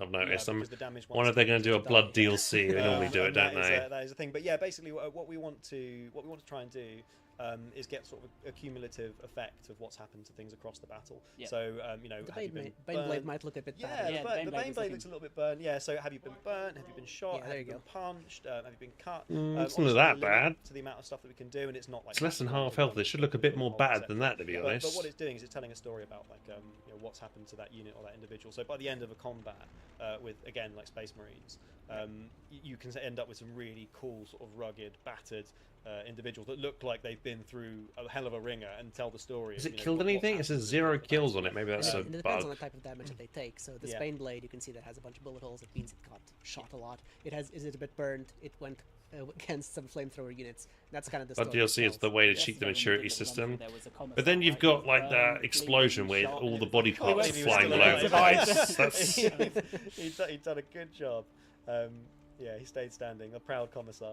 Brilliant. There's blood on the I'll pass back ground to our next year, camera all just the while you people are reset, dead. Will, and we can talk a little bit about just the no unit blood on the cards. uniforms and stuff. Because the challenge here really is, and as we'll show and talk about it, that units they're not just all one thing anymore. So that commissar wasn't just a commissar on their own, right? They were part of a squad. So really there was a challenge there with unit cards of how are you going to represent Like a multiple skin that would different trigger a certain profiles? And HP then rather than you guys dense kind and of chunks went of insane and took ceramite. that further of Yeah. what if even within the same That's profile what there are Code different 3 does as weapons, well, right? where it's just like once a unit's so taken a bit of we'll get punishment, rebooted and then we'll start talking about that. But regardless if you was repair there up a to full moment health, where that because it's been in challenge combat felt after like just a certain amount of time it's been in too combat, much, it will or- then start to I look think like a when- bit beaten up. Yes. Honestly, when we started, I mean, this is a huge. All of this is a huge undertaking, and we're very lucky to get to be a part of it. But I think there's a moment when you look at what all the units are made up of, and the just the total complexity of them. Yeah. And we thought, should we try and represent that? And the answer came back ultimately is like yes, absolutely. We have to. Like a regiment of this many troops is not just going to be everyone with exactly the same gear, exactly the same weapon. Yes. Absolutely, yeah. And it's important, like your decisions around. I wish your they would show specialisation some and other what you map, end man. up Is this the steering only your map they've stuff got to towards showcase? throughout your campaigns changes their proficiencies a little bit. It allows you to gear them. Feels like towards this is the being better third at time I've something, seen them do something this else one and map. killing other things. And it really does just add the character and the flavour that this is Warhammer 40,000 is so full of, right? Like as a massive lifelong fan of both these series, right? Yeah. It's it just seeing that come together and making sure we are representing it just felt super right. But Kazakin, I think, are a really good example of this, right? Because we've got a mixed unit here of like hotshot lasguns and plasma rifles, right? Yeah.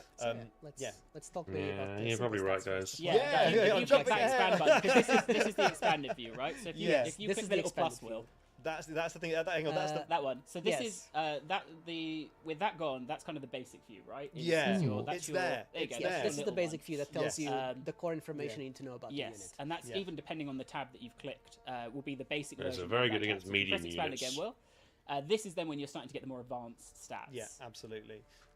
So I mean, the first thing to say is like all those stats are there. Yep. Yeah, all those stats there. And if anything, we've got more. We've got more probably Yes. stats controlling Than we've ever had. than we've ever had. Just to be able to manage all of the complexity Yes. of all these different And weapons. obviously, one of the main complexities introduced is a unit is not just made of a single thing. Yes. So you can see that these Kazakins are made out of 4 different groups of entities within the unit that all have their different stats, they all have their different gear, and they will serve slightly different purposes when they engage in a battle. Yeah. So this is actually probably one of the most complicated units that we have in terms of its function. Yep. Because a lot of the units have this sort of really like a Hot core shot primary function lasgun. that they have. And then we can add specialists and sergeants, etc., to sort of tune them. I'd say about like 20% towards a different direction, like give it a bit more AP teeth, allow it to be a little bit better at sort of like damaging light units, etc. We'll talk about that in a moment. Yep. Time. But there's usually like a core function to the unit. Right, guys, This I've one, got a meeting in is like quite 5 split, minutes, so I'm right, going to have to because probably it's got stop here kind of an in a interesting second mix here. of the lasgun and the Custodies, and no, TR, it's which is, only good Elder against heavy things Orcs, and good against medium things and slightly Space different Marines, and ones, Astra which is Militarum, I really cool. think. But I guess it's worth talking about those classes for a moment. If we just nip back to the it's at the top there. Sorry, yeah. So just looking at the categories, so light, medium, and heavy. Figuring out like how everything needed to sort of fit together in this But I game. assume this And again, game's going to always do a well, part of the and discussion they will be there is, adding like, every how do faction you under the sun categorize this in the stuff? game. You And know, when you start to break it all they're down, you probably. start to see that I mean, what's a there are faction things that's that really contain lots of obscure? items, and generally have low armor. There are things that contain One some thing I entities hope that they can have do, sort of right, a is like medium when they threshold bring armor, and then you out have big stuff that's generally every like solitary, faction, they'll then or a get couple of into things, and is super more tanky. specialization, There where you are could some go, things for that instance, if you break go that choose rule, Chaos, you but could this choose top level Nurgle, is not to sort and you of play try the and Death Guard, explain and they'll have different way to everything in play, and super they'll have detail. Nurgle That's units sort and of that kind of 80% stuff. of it, of, like, But if you 80% go of for, it. I don't know, These the are World the Eaters sorts of and things Core, that you can know, do you damage get and Khorne, basically Berserkers, everyone Bloodletters, all that fits kind of stuff, within maybe. these categories. The wonderful thing is that that's just what they are. So putting all that together has been super fun. And the simplest top level way to explain it, without needing to get into that extra 20% depth, which does matter, is that what are you tuned towards damaging and how much have you got within your unit that can Right, do that. let me see if we can raid any of looking my at these Kazakhs, for friends example, here. Is anyone they else are really mixed. streaming You can this? see they're quite specialized, but they're very good at taking out medium stuff. Yeah. So they'll be actually really good at cracking down Space Marines. That's the sort of unit you want to be going. I get that guy in Tacticus armor. Yeah. I want to shoot that guy with this one because that will be a prime target for them. But they've actually got some really strong potential to deal with light units, so chaffy stuff, and they've got some pretty decent potential to deal with the heavier stuff. Yep. And it all depends on not just the weapons that they have, but the positioning that they're in as well. Because these weapons don't just live isolated on the individuals. They're cycling them, right? They're actually switching between weapons under the context that they're firing things. An individual soldier might have more than just one weapon. They might have multiple, and they will switch to the right thing at the right time. Right, we're gonna go raid Killer Pigeon, guys. Because it is, I think, one of the I'll coolest catch you pieces of later. tech that the If you game guys want to has, watch this with yourself, I'll just quickly multiple post the link in weapons, chat. context-based. Yeah. And we've got some great, like, throwing grenades is such a cool use of that. Yeah. Will, if you could go on the defensive. There's the stats link one if you more guys time want to watch this of, right pick now a yourself. character unit. But we're gonna get a raid in. I've got a meeting literally in a couple of minutes, so I've got Maybe to see if shoot we off, can find guys. comments But on it as well while we yeah, look I'm into it. excited for this. I'm excited for all the- Dawn of War and 40k and whatever such a Total challenge War there. games. So evasion- Can't wait. So we've got a Good few good different stuff. things here. Evasion is Thanks so much for watching, guys. I'll catch you all. If I do stream tomorrow, it's going to be super late in the evening, but I might be exhausted tomorrow because I'm going to be out all day because I'm going to Mount Fuji. Again, all the stats It'll be there, sick. they're not. Yeah, take care, so everybody. evasion I will see you all in a bit. Thanks so much for watching. Bye, everybody. Take care. Exactly. Yeah. So basically, people are more likely to miss this guy when they're firing at him. So they're more likely to